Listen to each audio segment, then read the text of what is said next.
সমস্যা কি আপনার? প্রতিদিন এভাবে ফলো করেন কেন মেয়েকে? লোকে কি ভাববে? আপনার জন্য তো দেখছি এখন ঘর থেকে বের হওয়া দুষ্কর হয়ে উঠেছে। আগে আপনি নিমির বাসায় জ্বালাতেন, আর এখন রাস্তাঘাটে।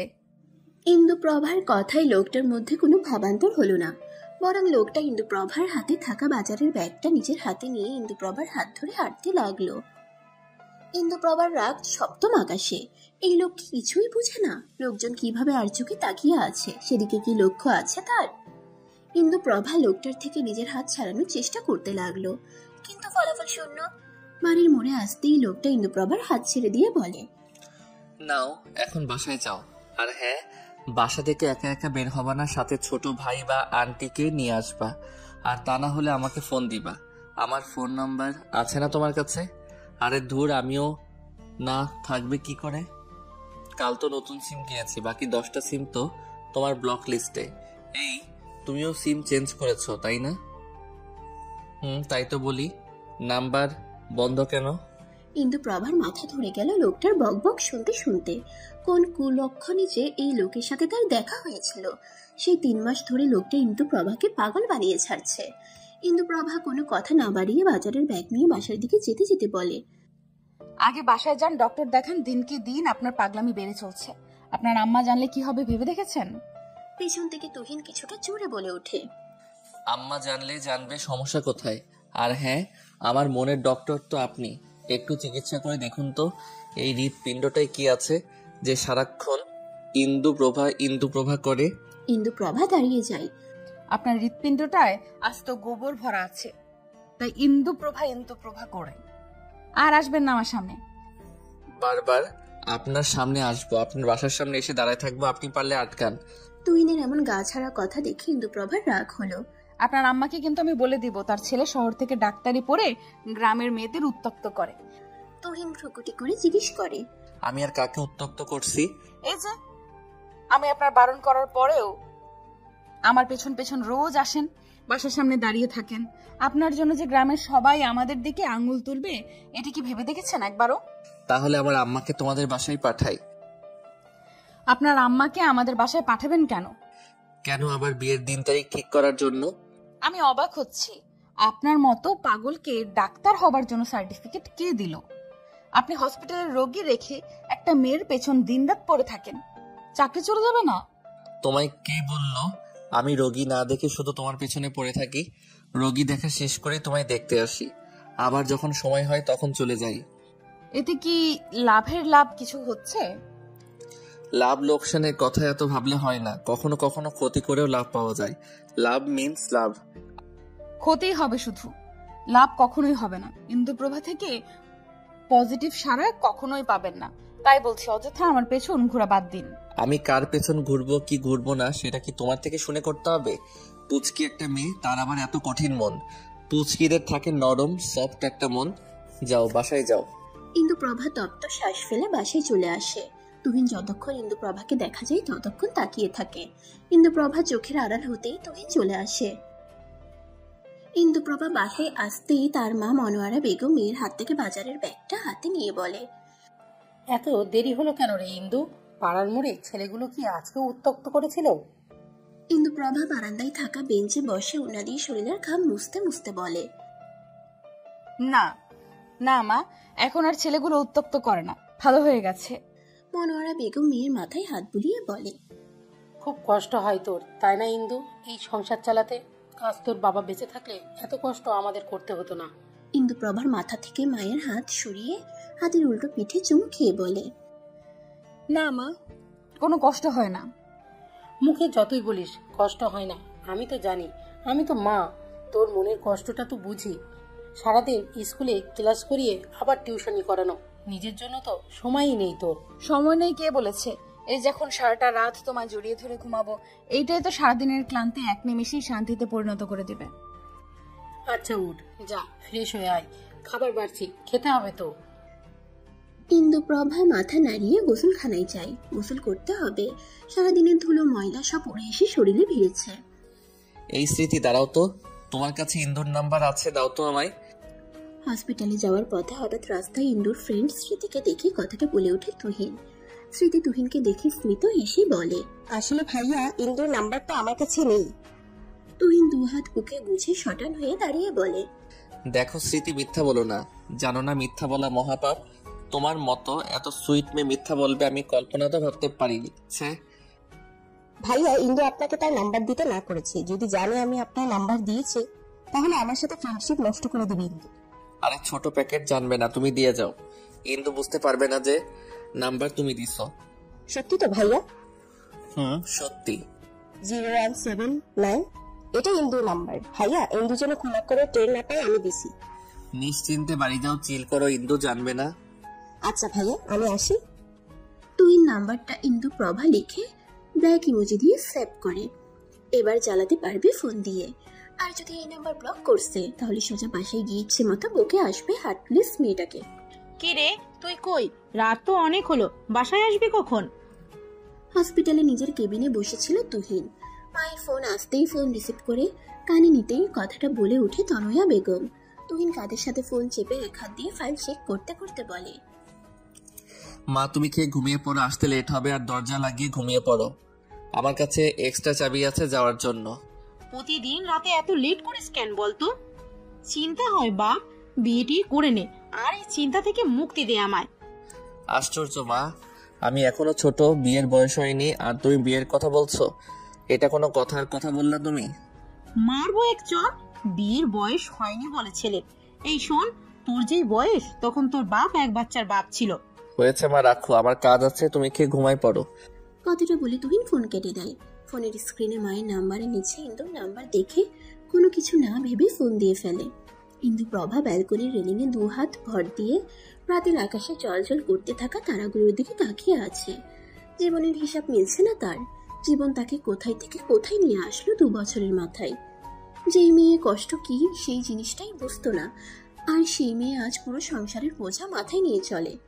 যে মেয়ে কখনো বাবা মাকে ছেড়ে বাড়ির বাহিরে বের হয়নি, সেই মেয়ে সারাদিন বাহিরে কাজের সন্ধানে এদিক ওদিক ছোটাছুটি করছে। আজ খুব বাবার কথা মনে পড়ছে। বাবা নামক ছায়াটা মাথার উপর না থাকলে বোঝা যায় জীবন কত কঠিন। বাবার মুখটা বড্ড ভেসে আসছে চোখের সামনে। এই তো সেদিন বুকে জড়িয়ে ধরে মাথায় চুমু খেয়ে বলল, 2 দিন পরে ফিরে আসবো মা, তখন তোমায় বইমেলায় নিয়ে যাব।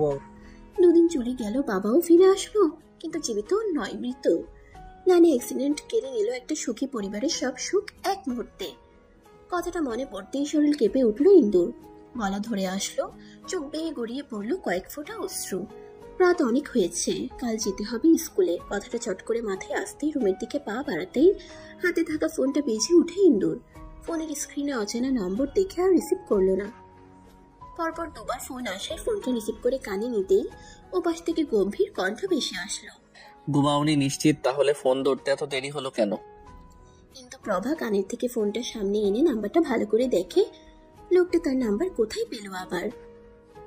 আপনি আমার নাম্বার কোথায় পাইছেন?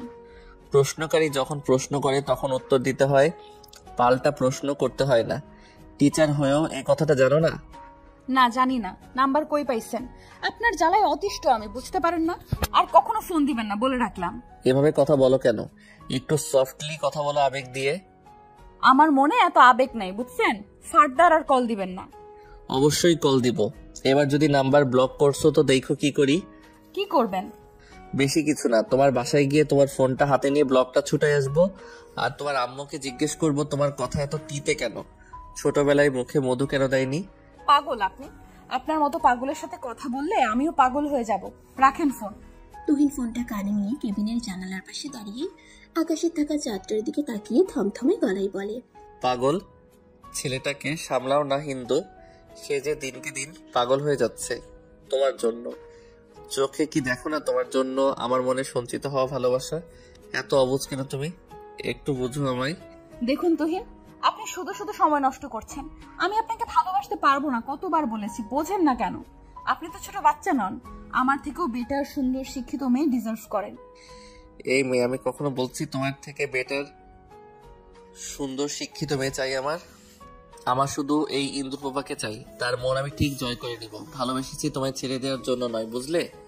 রাখি এখন, কাল আবার ফোন দিব, রিসিভ করবে কেমন? শুভরাত্রি। কথাটা বলে তুহিন ফোন কেটে দেয়। ইন্দু তপ্ত শ্বাস ফেলে নাম্বারটা ব্লক লিস্টে রেখে দেয়। এই ছেলের জন্য না জানি কি কি প্রবলেম তাকে ফেস করতে হয় আল্লাহই জানে। পরপর দুটো লম্বা শ্বাস নিয়ে ব্যালকনি থেকে রুমে চলে আসে। এবার না ঘুমালেই নয়। ভাই আর মায়ের জন্য অনেক কিছু করা বাকি। তাদের সুস্থ লাইফের জন্য নিজেকে ঠিক রাখতে হবে। উপরে চরকির মতো ঘুরতে থাকা ফ্যানের দিকে তাকিয়ে চোখ বুঝে বলে, ভুলভাল জিনিসের প্রতি ঝোঁকা যাবে না। এরা হচ্ছে ইন্দুপ্রভার জন্য নিষিদ্ধ। সবার জীবনে বিয়ে সংসার একমাত্র লক্ষ্য থাকে না, কারোর কারোর জীবনে এসব ব্যতীত অনেক লক্ষ্য থাকে। তুহিন, আপনি যে ফুল ভেবে কাটায় হাত দিচ্ছেন, এটা আজ না বুঝলেও একদিন ঠিক উপলব্ধি করতে পারবেন। তখন নিজেকে কি করে ক্ষমা করব? আপনাকে বারংবার বোঝাচ্ছি, ইন্দুর জীবনে কোনো ছেলের প্রবেশ নিষিদ্ধ। সে বিয়ে সংসার করতে পারবে না, এইসব যে তার করতে নেই, তবুও বোঝেন না কেন আপনি? সকালের ঝলমলে রোদ জানালা ভেদ করে রুমে ঢুকে সোজা ইন্দুর চোখে মুখে উপচে পড়ছে। বিরক্তিতে চোখ মুখ কুচকে ফেলে ইন্দু। চোখ বন্ধ রেখেই বলে, দেখ ইলিয়াস, মায়ের খেতে না চাইলে তাড়াতাড়ি জানালার পর্দাটা টেনে দে। আমি উঠলে কিন্তু মাইর দিব। এখনো পর্দাটা সরাইনি, যার কারণে চোখে মুখে রোদ এখনো লাগছে। কি হলো ইলিয়াস, বলছি তো পর্দাটা টেনে দিতে। সাত সকালবেলা প্রতিদিন এমন করিস কেন? কথাটা বলে চোখ খুলে রেগে সামনে তাকাতেই দেখে তুহিন জানালার সামনে ওকে দুহাত গুছে দাঁড়িয়ে আছে। তুহিনকে এই মুহূর্তে তার রুমে দেখে যেন ইন্দু ভূত দেখার মতো চমকে উঠল। চোখ দুটো ভালো মতো কষলে আবার সামনে তাকায়। সত্যি তুহিন এটা। সহসা বিছানা থেকে নামলো ইন্দু, তুহিনের সামনে দাঁড়িয়ে বলে, এই আপনি আমার বাসায় এসেছেন কেন? তুহিনের সোজা সাপটা কথা। ফোন কোথায় তোমার? আমার ফোন যেখানে খুশি সেখানে থাকুক। আপনি আমার বাসায় এসেছেন কেন? তার উপর আমার বেডরুমে। ম্যানার্স শেখেননি? মা মা, এই ছেলে আমার রুমে আসলো কি করে? বাসায় ঢুকতে দিছো কেন অপরিচিত ছেলেকে? মেয়ের ডাক শুনে হুড়মুড়িয়ে রুমে ঢুকে মনোয়ারা বেগম। মনোয়ারা বেগমকে দেখে তুহিন বলে, দেখছেন আন্টি, বলেছিলাম ইন্দু আমার সাথে রুট ব্যবহার করবে, দেখলেন তো তাই করলো। এখন আবার বলছে আমি নাকি অপরিচিত। আন্টি, আমি কি অপরিচিত আপনিই বলেন? মনোয়ারা মেয়ের দিকে তাকিয়ে বলে, এমন ব্যবহার করিস কেন ইন্দু? তুহিনের সাথে ছেলেটার নাম্বার তুই ব্লক লিস্টে রেখে দিয়েছিস কেন? সেই জন্য ছেলেটা সেই ভোরবেলা থেকেই বাসার সামনে দাঁড়িয়ে আছে। কিন্তু অবাক হয়ে তুহিনের দিকে তাকিয়ে বলে, আপনার কি মাথা খারাপ? এমন করতেছেন কেন? কি চান আপনি বলেন তো? আপাতত চাইছি তুমি আমার নাম্বারটা ব্লক লিস্ট থেকে আনব্লক করো। আর আন্টির সামনে কথা দাও, আমার নাম্বার আর জীবনও ব্লক করবা না। আন্টি জানেন আপনার মেয়ের জন্য আমাকে কতগুলো সিম কিনতে হয়েছে? 10-10টা। আমার কার্ড দিয়ে সিম আর তোলা যাবে না, সেজন্য মায়ের কার্ড দিয়ে তুলছি। এখন যদি এগুলো ব্লক করে তাহলে আমি সিম কোথায় পাবো? তখন কিন্তু আন্টি আমি আপনার কাছে আসবো বলে রাখলাম। এই আপনি থামবেন? ইন্দু, নাম্বারটা আনব্লক কর। কিন্তু অবাক হয়ে বলে, মা তুমি বলছো এই কথা? আনব্লক কর। এই যে ছেলে, শোনো, তোমায় বলছি, আমার মেয়ে আর তোমার নাম্বার ব্লক করবে না। এবার নিশ্চিন্তে থাকতে পারো। ধন্যবাদ আন্টি, আপনার মেয়ের মুখে একটু মধু দিয়েন। সব সময় তেতো কথা বের হয় আপনার মেয়ের মুখ দিয়ে, সে অভ্যাসটা একটু বদলিয়ে ফেলতে বললেন। এই যে ইন্দু আন্টি কিন্তু বলে দিচ্ছে নাম্বার ব্লক না করতে, মনে যেন থাকে। আসি আন্টি, পরে আসবো আবার। কথাটা বলে তুহিন চলে যায়। ইন্দু তার মায়ের সামনে এসে বলে, এটা কি করলাম তুমি? আমি বিভিন্ন উপায় ছেলেটার থেকে নিজের পিছু ছোটানোর চেষ্টা করছি, আর তুমি আরো সুযোগ করে দিলে। 3 মাস ধরে তো চেষ্টা করলি, পিছে ছোটাতে পারলি, তাই বৃথা চেষ্টা করে কি লাভ আছে বল? ছেলেটা তো ভালোবাসে তোকে, ভালোবাসা তো অন্যায় নয়। প্রায় দেখি ছেলেটা বাসার সামনে দাঁড়িয়ে থাকে, ভালোবেসে দেখ, ছেলেটা তো মন্দ নয়। মা, তুমি এসব বলছো? আর কেউ না জানুক, তুমি তো জানো এসব ভালোবাসার সংসার ইন্দুর জন্য নয়। এইসব নিয়ে অন্যকে মিথ্যা স্বপ্ন দেখানোর মানে নিজের সাথে সাথে অন্য একটা মানুষকে ঠকানো। আমি পারবো না এটা, প্লিজ মা, তুমি এটা করতে বলো না আমায়। সবটা তুহিনকে খুলে বল। সত্যিকারের অর্থে ভালোবাসলে তুহিন তোর সব জেনেই তোকে ভালোবাসবে। দুর্বল জায়গায় মানুষকে দেখাতে নেই মা, তাহলে তারা আরো বেশি করে সেখানে আঘাত করে। আমার স্কুলের সময় হয়ে এসেছে, খাবার দাও, আমি ফ্রেশ হয়ে আসছি। কথাটা বলে ইন্দু চলে যায় ওয়াশরুমে। মনোয়ারা বেগম অসহায় হয়ে মেয়ের যাওয়ার পানি চেয়ে থাকে। মেয়ে তার বাস্তবতা দেখতে দেখতে এখন সবকিছুতেই বাস্তবতা খুঁজে।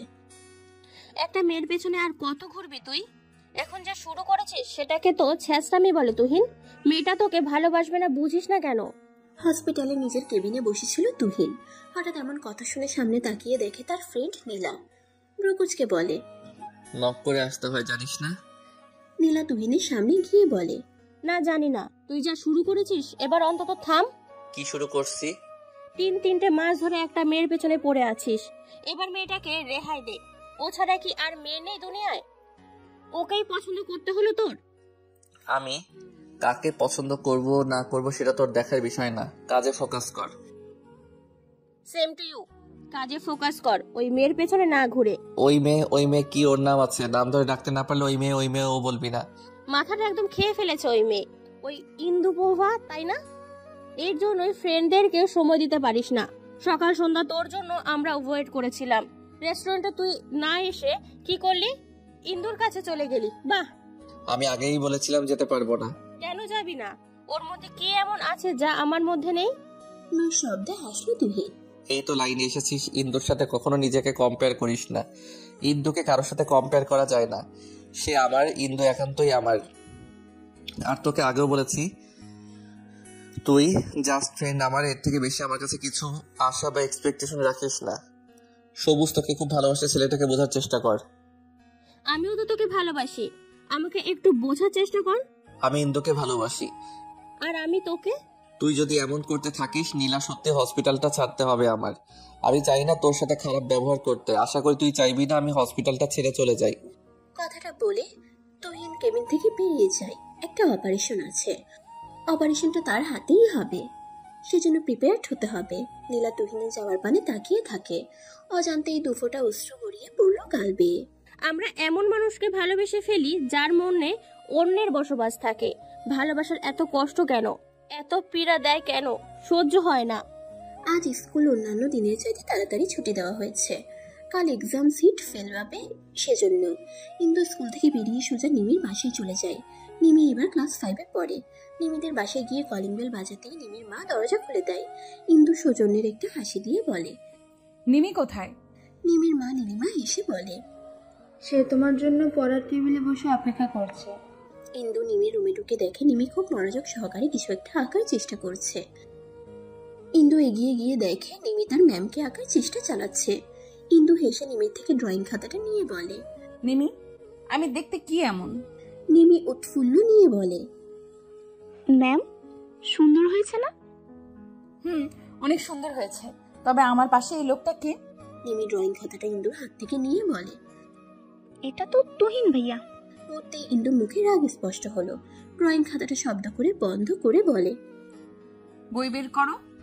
নিমি বই বের করলে ইন্দু তাকে পড়াতে আরম্ভ করে। 3 মাস আগে নিমিকে পড়ানোর জন্য এসেছিল এই এলাকায়। তখনও চিনত না ইন্দু কোনটা নিমিদের বাসা। ফ্রেন্ডদের থেকে জেনেছিল যে নিমি টিউটর লাগবে, ঠিকানাও নিয়েছিল, কিন্তু নিমি আর তুহিনদের বাসা পাশাপাশি হওয়ায় ভুল করে তুহিনদের বাসায় নক করে ফেলেছিল ইন্দু। হঠাৎ কলিং বেলের আওয়াজ পেয়ে তুহিন এগিয়ে গিয়ে দরজা খুলে সামনে অপরিচিত একটা মুখ দেখে থমকে যায়। গোল জামা পরিহিত মেয়ে, চুলগুলো খোপা করা, কপালের মাঝ বরাবর কালো তিল, মুখে রয়েছে ঘামের ছিটে ফোঁটা। এতেই যেন মেয়েটাকে লাগছে অপ্সরি। মেয়েটার থেকে চোখ সরানো যেন দুষ্কর হয়ে যায়। তুহিনকে এভাবে তাকিয়ে থাকতে দেখে ইন্দু গলা ছেড়ে কেশে নেয়। এটা কি নিমিদের বাসা? তুহিন চোখ বন্ধ করে জোরে নিঃশ্বাস নিয়ে বলে, এটা নিমিদের বাসা না, পাশের বাসাটা নিমিদের। কিন্তু আপনি কে? ও সরি, আসলে আমি বুঝতে পারিনি, দুঃখিত। কিন্তু আপনি কে? নিমির নতুন টিউটর। নাম কি আপনার? জি, কানে কম শুনেন নাকি? বলেছি আপনার নাম কি? সেটা আপনাকে কেন বলবো? আচ্ছা, না বললেন জেনে নিব। পড়ালেখা করেন কোন ক্লাসে?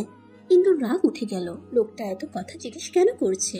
ইন্দু প্রশ্নের কোনো উত্তর না দিয়ে সোজা নিমিদের বাসায় চলে আসে। সেই থেকে রোজ নিমিদের বাসায় আসার সময় গেটের সামনে দাঁড়িয়ে থাকতো, কথা বলার জন্য চেষ্টা করতো, কিন্তু ইন্দু তুহিনকে ইগনোর করে চলে আসতো। কাজের কিছু ফ্রেন্ডরা নিমির থেকে বাসার ঠিকানা, নাম কি করে সব জেনেছে। সেই থেকে লোকটা পেছনে পড়ে আছে, ভালোবাসি বলে বলে পাগল করে ফেলছে। কতবার ইন্দু বলেছে যে সে তাকে ভালোবাসে না, এমনকি মিথ্যাও বলেছে যে ইন্দু অন্য কাউকে ভালোবাসে, তার বিয়ে ঠিক হয়েছে। ছেলেটা সেই মিথ্যাও ধরে ফেলছে। ম্যাম, অঙ্ক করা শেষ। হঠাৎ নিমির কথায় ঘোর ভাঙে ইন্দু। খাতাটা নিয়ে অঙ্কগুলো দেখে আর কিছুক্ষণ পড়িয়ে বাসায় চলে আসে।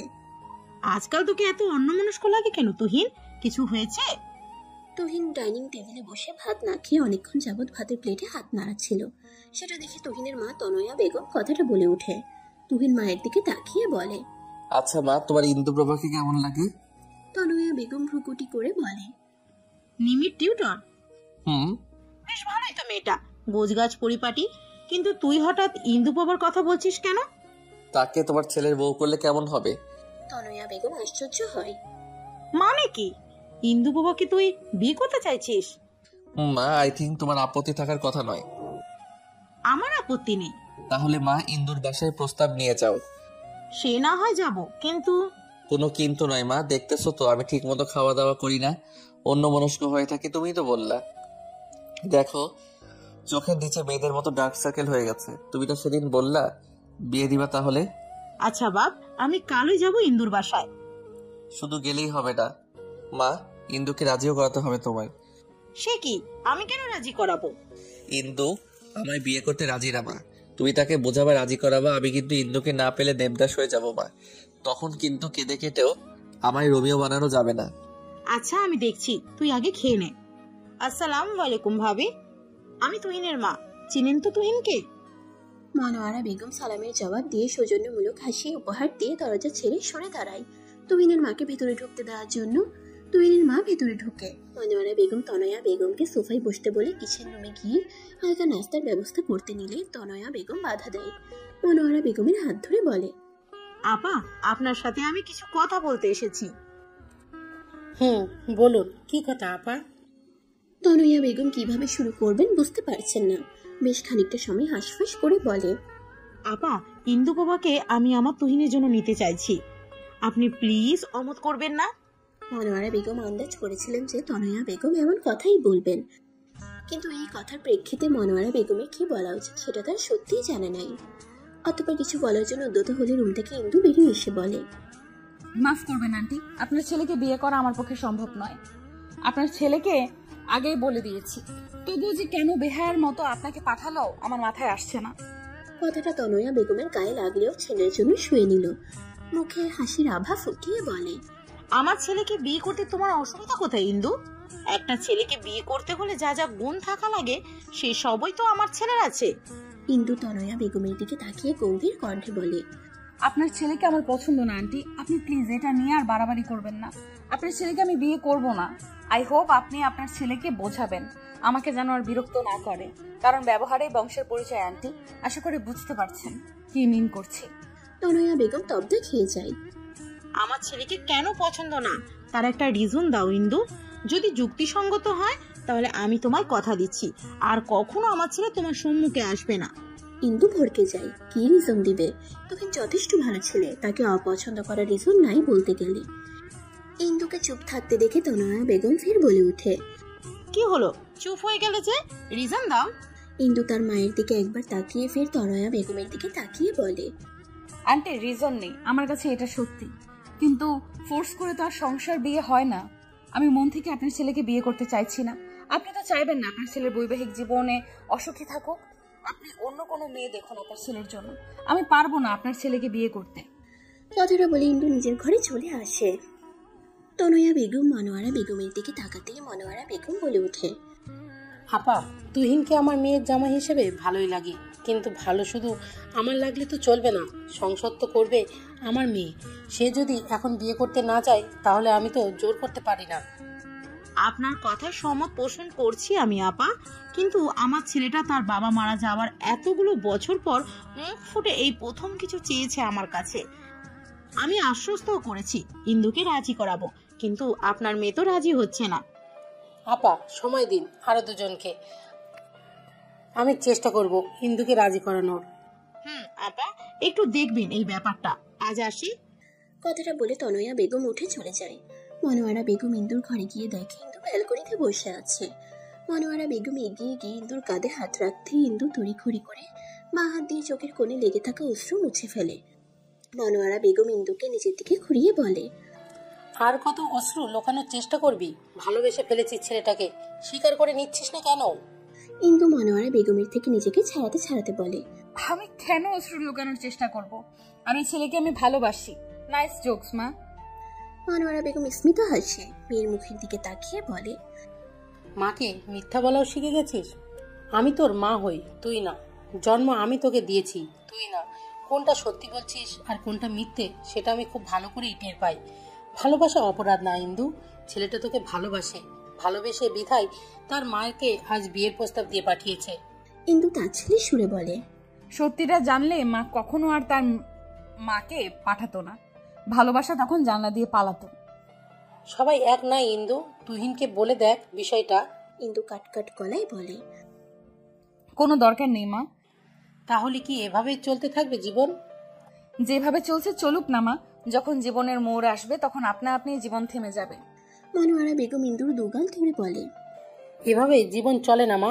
মেয়ে হয়ে জন্মিয়েছ, বিয়ে করতেই হবে, আজ না হোক কাল।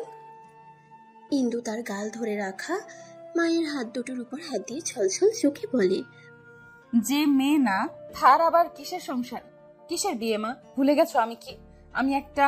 পুরো কথাটা আর শেষ করতে দেয় না মনোয়ারা বেগম। মেয়েকে বুকে চেপে ধরে। ইন্দু মায়ের বুকে ঠাই পেয়ে ফুপিয়ে কেঁদে ওঠে। মেয়েকে কি বলে সান্ত্বনা দিবে তার জানা নেই। একটা মূলকে আঁকড়ে ধরে আছে। মেয়ের মাথায় হাত বুলিয়ে বলে, তুই ওটা নস ইন্দু, কতবার বলবো তোর সব কিছুই তো আর সব মেয়েদের মতো, তাহলে কেন বারবার নিজেকে এটা বলিস? ইন্দু মায়ের বুক থেকে মাথা সরিয়ে স্মিত এসে বলে, আমাকে সান্ত্বনা দিচ্ছ মা? সংসার করো আর সান্ত্বনা নিতে ইচ্ছে করে না, বিশ্বাস করো আর সান্ত্বনা নিতে ইচ্ছে করে না। আমি যদি সত্যি মেনে নিতে পারি, তুমি কেন মেনে নিচ্ছ না? আমার যেসব কন্ডিশন তাতে ওটার সাথে তুলনা করা, আর আমি জেনে শুনে একটা ছেলেকে ঠকাতে পারবো না মা। কথাটা বলে ইন্দু আকাশের পানে চায়।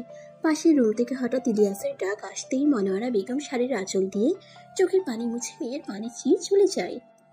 ইন্দু ব্যালকনির রেলিং ধরে নিচে বসে পড়ে। দম বন্ধ হয়ে আসছে তার। আর 5টা মেয়ের মতো স্বাভাবিক জীবন দিলে কি এমন ক্ষতি হতো স্রষ্টার? যতই নিজেকে শক্ত করে করতে চাই, ততবারই তুহিন নামক ঝড় এসে তাকে নড়বড়ে করে দিয়ে যায়। লোকটার ভালোবাসা স্বীকার করার ক্ষমতা তার নেই। আর লোকটাকে সত্যি বলে দিলে লোকটা নিশ্চয়ই ঘৃণা করবে, আর সবার মতো। কথাগুলো ভেবে ইন্দু নীরবে অশ্রু বিসর্জন দেয়। না জানি আর কত কি সহ্য করতে হবে। মা ইন্দুকে নিশ্চয়ই রাজি করিয়ে ফেলছো, তাই না? তুহিন পরনের এপ্রনটা খুলে মায়ের পাশে সোফায় বসতে বসতে উৎফুল্ল নিয়ে কথাটা বলে। তনোয়ারা বেগম সোফা থেকে উঠতে উঠতে বলে, রাজি হয়নি ইন্দু বাবা, সে বিয়ে করবে না তোকে। মুহূর্তেই চোখ মুখে আধার নেমে আসে তুহিনের। মেয়েটা এমন কেন? মুখে তবুও হাসি এনে তুহিন বলে, আমি বলেছিলাম না মা, ইন্দু রাজি হবে না, রাজি করাতে হবে। তনয়া বেগম ঘুরে ছেলের পানি চেয়ে নির্বিকারে বলে, জোর করে রাজি করানো যায় না তুহিন। ইন্দু ডিরেক্টলি বলে দিচ্ছে যে তোকে ভালোবাসে না, আর বিয়ে তো দূরে থাক। কিন্তু মা, আমি তো ইন্দুকে ভালোবাসি, আমার ভালোবাসার কি মূল্য নেই? তনয়া বেগম ছেলের কাঁধে হাত রেখে বলে, একতরফা ভালোবাসার মূল্য নেই তুহিন। তুই ভালোবাসলেও ইন্দু ভালোবাসে না, ভালোবাসা না থাকলে তো আর সংসার হয় না। তুহিন সোফা থেকে উঠতে উঠতে কাটকাট গলায় বলে, দেখো মা, আমি ঠিক ইন্দুর মন জয় করে নিব, তাকে ঠিক রাজি করাবো আমায় ভালোবাসার জন্য। একদিন সে নিজের মুখে বলবে সে আমায় ভালোবাসে, দেখে নিও। আর কোনো মেয়ে নেই পৃথিবীতে, ইন্দুকে কেন ভালোবাসতে হলো? ভালোবাসা কি আর বলে কই আসে মা? আমার শুধু ইন্দুকে চাই, অন্য কাউকে না। কথাটা বলে তুহিন চলে যায় নিজের রুমে। তনয়া বেগম ছেলের যাওয়ার পানি চেয়ে তপ্ত শ্বাস ফেলে। এই মেয়ে, আমার মায়ের কাছে এটা বলেছো কেন যে তুমি আমায় বিয়ে করতে পারবে না? ইন্দু স্কুলে যাচ্ছিল হেঁটে। হঠাৎ এমন কথা কর্ণকুহর হতে থেমে যায়। পেছনে ঘুরে তুহিনের দিকে চেয়ে বলে, যা সত্যি সেটাই বলছি, আপনাকে কেন আমি বিয়ে করতে যাব? I don't like you. Tuhin দুহাত কোমরে দিয়ে ভ্রুকুটি করে বলে, আই ডোন্ট লাইক ইউ কথাটাকে কি অন্যভাবে বলা যায় না? ডোন্টটা বাদ দিও তো বলতে পারতা যে আই লাইক ইউ। ইন্দু আর কথা বাড়ালো না, সামনে ঘুরে হাঁটতে লাগলো। তুহিন ইন্দুর পেছন পেছন হাঁটতে লাগলো। ইন্দু বুঝেও কিছু বললো না, চুপচাপ চলতে লাগলো। স্কুলের সামনে আসতেই ইন্দু পেছন ঘুরে বলে, এবার চলে যান, আমি স্কুলের সামনে এসে গেছি। এবার চলে যান, আমি স্কুলের সামনে এসে গেছি। আম্মাকে আবার পাঠাবো, এবার আর না করো না প্লিজ ইন্দু। কথাটা কানে আসতেই ঝড়ের বেগে তুহিনের থেকে নিজের হাতটা সরিয়ে নিল ইন্দু। মুহূর্তেই মুখের ভঙ্গিমা চেঞ্জ হয়ে গেল। তুহিনের দিকে তাকিয়ে ঝাঁঝালো কণ্ঠে বলে উঠল, আপনি কি বেহায়া? সামান্য লজ্জা নেই আপনার? গন্ডারের চামড়া নাকি আপনার শরীরে? আপনার মাকে কাল আমি বলে দিয়েছি না আপনাকে বিয়ে করতে পারবো না, তবুও বেহায়ার মতো পেছন ঘুরেন। বাসা থেকে কি এটাই শিখিয়ে দিয়েছে আপনার মা? বেহায়া ছ্যাঁচড়া ছেলে একটা। মিনিমাম লজ্জা থাকলে আমার সামনে আর আসবেন না প্লিজ, এই রিকোয়েস্ট অন্তত রাখবেন। কথাটা বলে ইন্দু স্কুলের ভেতরে ঢুকে যায়। তুহিন অবাক হয়ে ইন্দুর যাওয়ার পানি তাকিয়ে থাকে। কোথায় যেন পড়েছিল তুহিন। যা তোমার তা তোমারই থাকবে দিন শেষে, আর যা তোমার না সেটা শিকলে বেঁধে রাখলেও দিন শেষে তা তোমার হবে না। কথাটা তাহলে হুবহু মিলে যাচ্ছে। ইন্দু কি তাহলে দিন শেষে আমার হবে না? কথাটা মনে আসতেই বুকটা বিষাদে ভরে গেল তুহিনের। ইন্দুকে ছাড়া বেঁচে থাকা ইম্পসিবল। মানুষ যদি ভালোবাসা দিয়ে পাথরে ফুল ফোটাতে পারে, তাহলে আমিও আমার ভালোবাসা দিয়ে ঠিকই তোমার মন জয় করতে পারবো। ইন্দু, ভালোবেসেছি, তোমায় নিজের করেই ছাড়বো। কথাটা বলে হসপিটালে চলে যায় তুহিন। হসপিটালে এসে নিজের কেবিনে যেতেই দেখে তার ফ্রেন্ড সাগর বসে আছে। নিজের কেবিনে সাগরকে দেখে ভ্রুকুটি করে ফেলে তুহিন। চেয়ারে বসতে বসতে বলে, কি ব্যাপার আমার কেবিনে তুই? সাগর হাত ঘড়িটার দিকে তাকিয়ে বলে, কয়টা বাজে দেখো তো। তুহিন হাত ঘড়িটাই টাইম দেখে বলে, 10টা বাজে। ডিউটি কয়টায় অন হোক? 1 ঘন্টা লেট হয়েছে। স্যার আজ রেগে গেছে। এভাবে তুই যদি প্রতিদিন লেট করিস তাহলে স্যার তোকে ডাক্তারি ছেড়ে দিতে বলেছে। সুমন স্যার বলেছে এটা? ওকে, দেন আমি রিজাইন লেটার পাঠিয়ে দিব। সাগর অবাক হয়ে বলে, সিরিয়াসলি তুই জবটা ছেড়ে দিবি? তুহিন চেয়ারে গায়ে দিয়ে চোখ বন্ধ করে বলে, ছেড়ে দিব। সাগর চেয়ার ছেড়ে উঠে বলে, মাথা খারাপ তোর? এমন জব কেউ ছেড়ে দেওয়ার চিন্তা মাথায় আনে কি করে? ইন্দু বেটা যে ওর মাথা চিবিয়ে চিবিয়ে খেয়ে ফেলেছে তার সুখ থাকতে ভূতে কেলাচ্ছে। কথাটা বলতে বলতে তুহিনের কেবিনে ঢুকে নিলা। তুহিন চোখ বন্ধ রেখে মুচকি হেসে বলে, মেয়েটা যদি মুখ ফুটে বলতো চাকরি কেন, তোমার জানটা আমায় দিয়ে দাও, আমি হাসতে হাসতে আমার জানটা তাকে দিয়ে দিতাম। কিন্তু আফসোস মেয়েটা তেমন কিছুই আমায় বলেনি। চাকরি আমি আমার নিজের ইচ্ছায় ছাড়ছি, আর স্যার নিজেও তো বলেছে ছেড়ে দেওয়ার জন্য। সাগর টেবিলের উপরে এক হাত ভরে দিয়ে বলে, স্যার এমনি এমনি বলেনি তুহিন, তোর অনিয়ম স্যারের চোখে পড়েছে বারংবার। একটা মেয়ের পেছনে পড়ে কি থেকে কি হয়ে গেছিস। একবার নিজেকে আইনে দাঁড় করিয়ে ভাবতো ভালোবাসা অন্যায় নয়, কিন্তু একপক্ষিক ভালোবাসা মারাত্মক ক্ষতি করে। এই যেমন তুই একপক্ষিক ভালোবেসে যাচ্ছিস ইন্দুকে, মেয়েটা তো তোকে ভালোবাসে না, তাহলে কেন মেয়েটার পেছনে পড়ে নিজের ফিউচার নষ্ট করছিস? আন্টির কথা ভাব, আন্টি তোকে এত টাকা পয়সা খরচ করে ডাক্তারি পড়িয়েছে কি এই দিন দেখার জন্য? তুহিন বসা থেকে উঠে দাঁড়ায়, নিজেকে দেখিয়ে বলে, আচ্ছা দেখো তো আমি কি দেখতে শুনতে খারাপ, চেহারা বাজে? এটা কেমন কথা বলছিস তুই? আমাদের ফ্রেন্ড সার্কেলের মধ্যে সবচেয়ে সুদর্শন পুরুষ তুই। তাহলে ইন্দু কেন ভালোবাসে না আমায়? নীলা অন্য মানুষকে হয়ে বলে, ইন্দু মেয়েটা যে ওর মাথা চিবিয়ে চিবিয়ে খেয়ে ফেলেছে তাই সুখে থাকতে ভূতে কেলাচ্ছে। তোর চেহারার ব্যক্তিত্ব সব সৌন্দর্য, কিন্তু যারা ভালোবাসা পাওয়ার জন্য মানুষের কাছে ছেঁচড়া বেহায়া হয়ে যায় তাদেরকে মূলত বেহায়া হওয়ার কারণেই ভালোবাসে না মানুষ। উদার হওয়া নিশ্চয় দিতে হবে না। কথাটা বলে নীলা বেরিয়ে যায় কেবিন থেকে। সাগর তুহিনের কাঁধে হাত রেখে বলে, একটা ভুল ডিসিশনের ওপর কিন্তু তোর পুরো লাইফ নির্ভর করছে। ভেবেচিন্তে ডিসিশন নিস। ভেবেচিন্তে ডিসিশন নিস। কথাটা বলে সাগরও চলে যায়।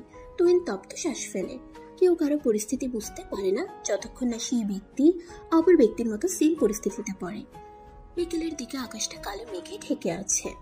চারদিক দিয়ে বইছে বাতাস। বাতাসের সাথে যুক্ত হয়েছে রাস্তার ধুলোবালি। এই বাতাসগুলো সংকেত দিচ্ছে গর্জে বৃষ্টি বা ঝড় আসবে। ইন্দু স্কুল থেকে বেরিয়ে তাড়াতাড়ি বাসার উদ্দেশ্যে হাঁটা ধরে। বৃষ্টি নামার আগেই বাসায় যেতে হবে। আজ আর নিমিকে পড়াতে যাবে না। বাসার কাছে আস্তে আস্তেই গর্জে বৃষ্টি নামা ধরল।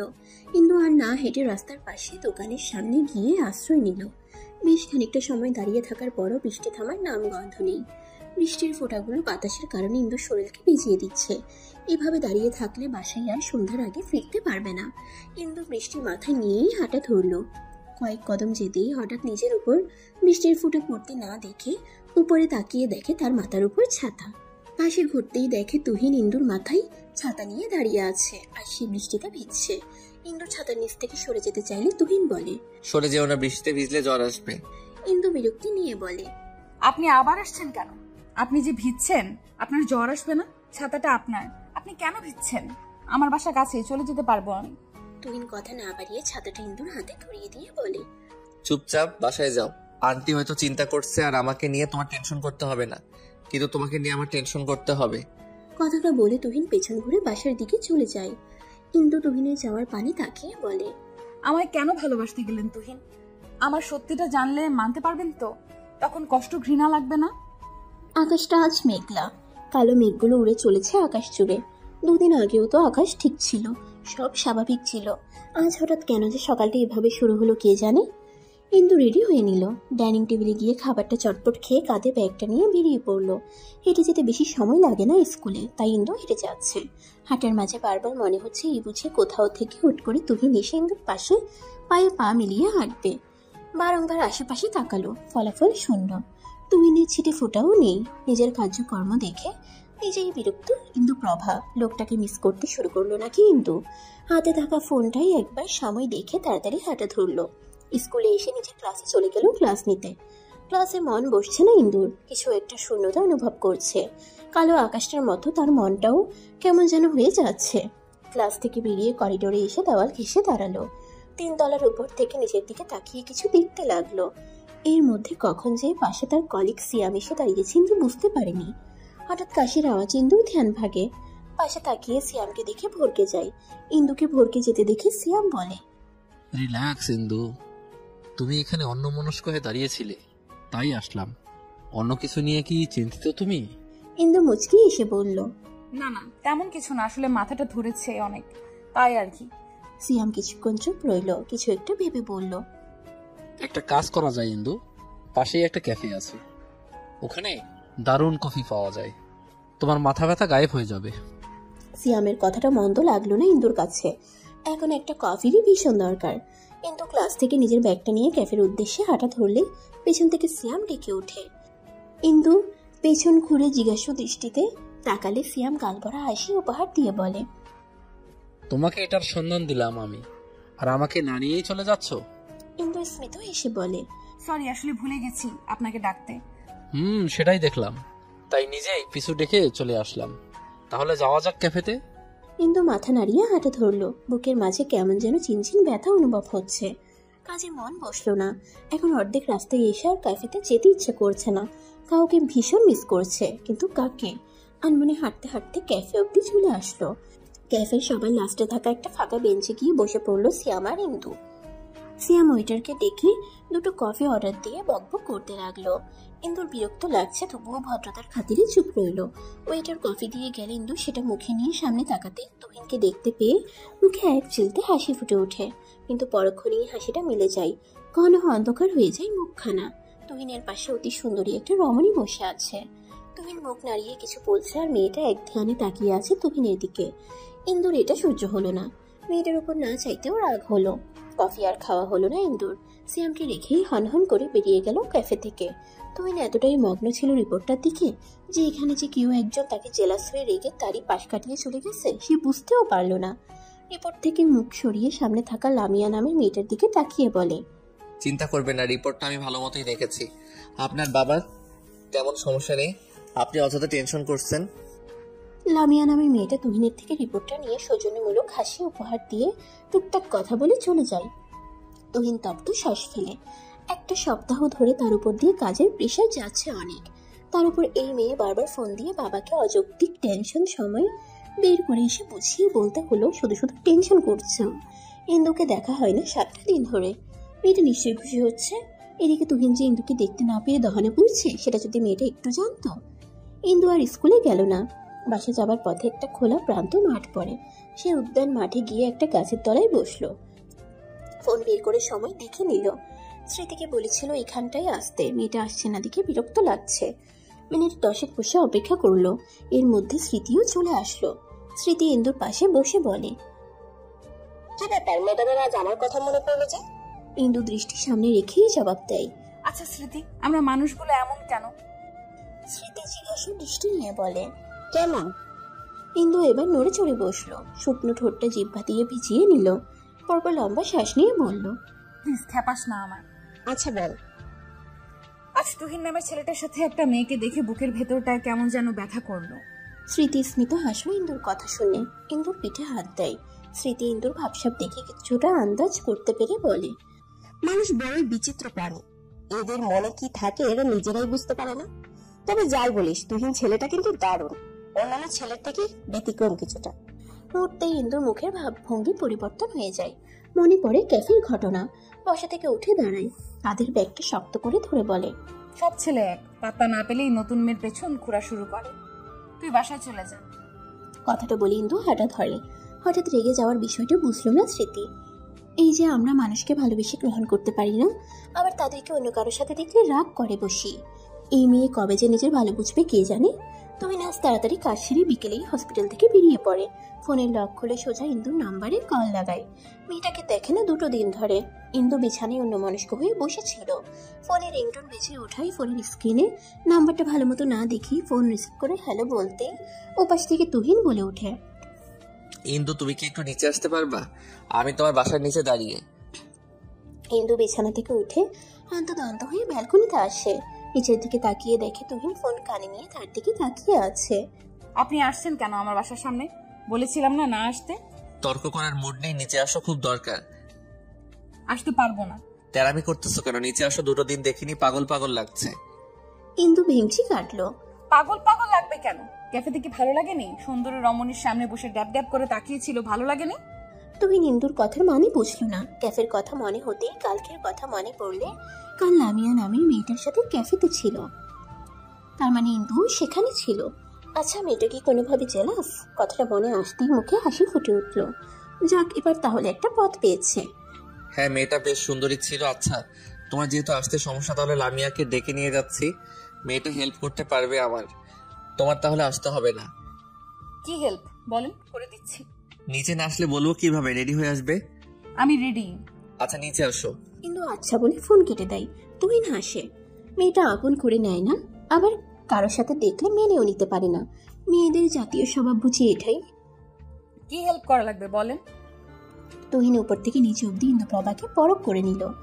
মুখে হাত গুজে বলে, তোমার সাথে সাথে চলে আসলে নট ব্যাড, একটু হলেও মনে জায়গা করে নিতে পেরেছি, তাই তো?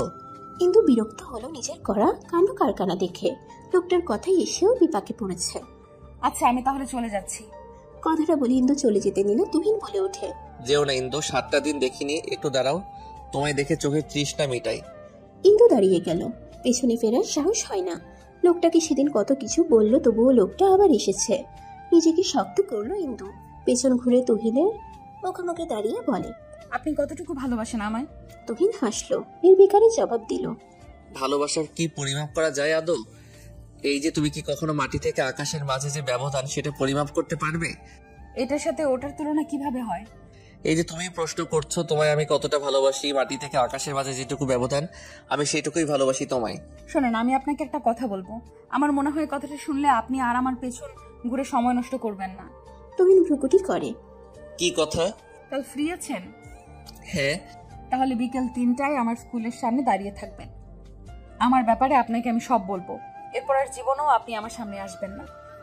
তুহিন মুখটা থমথমে করে বলে, তাহলে আর বলার দরকার নেই? দরকার আছে, তাই চাইছি।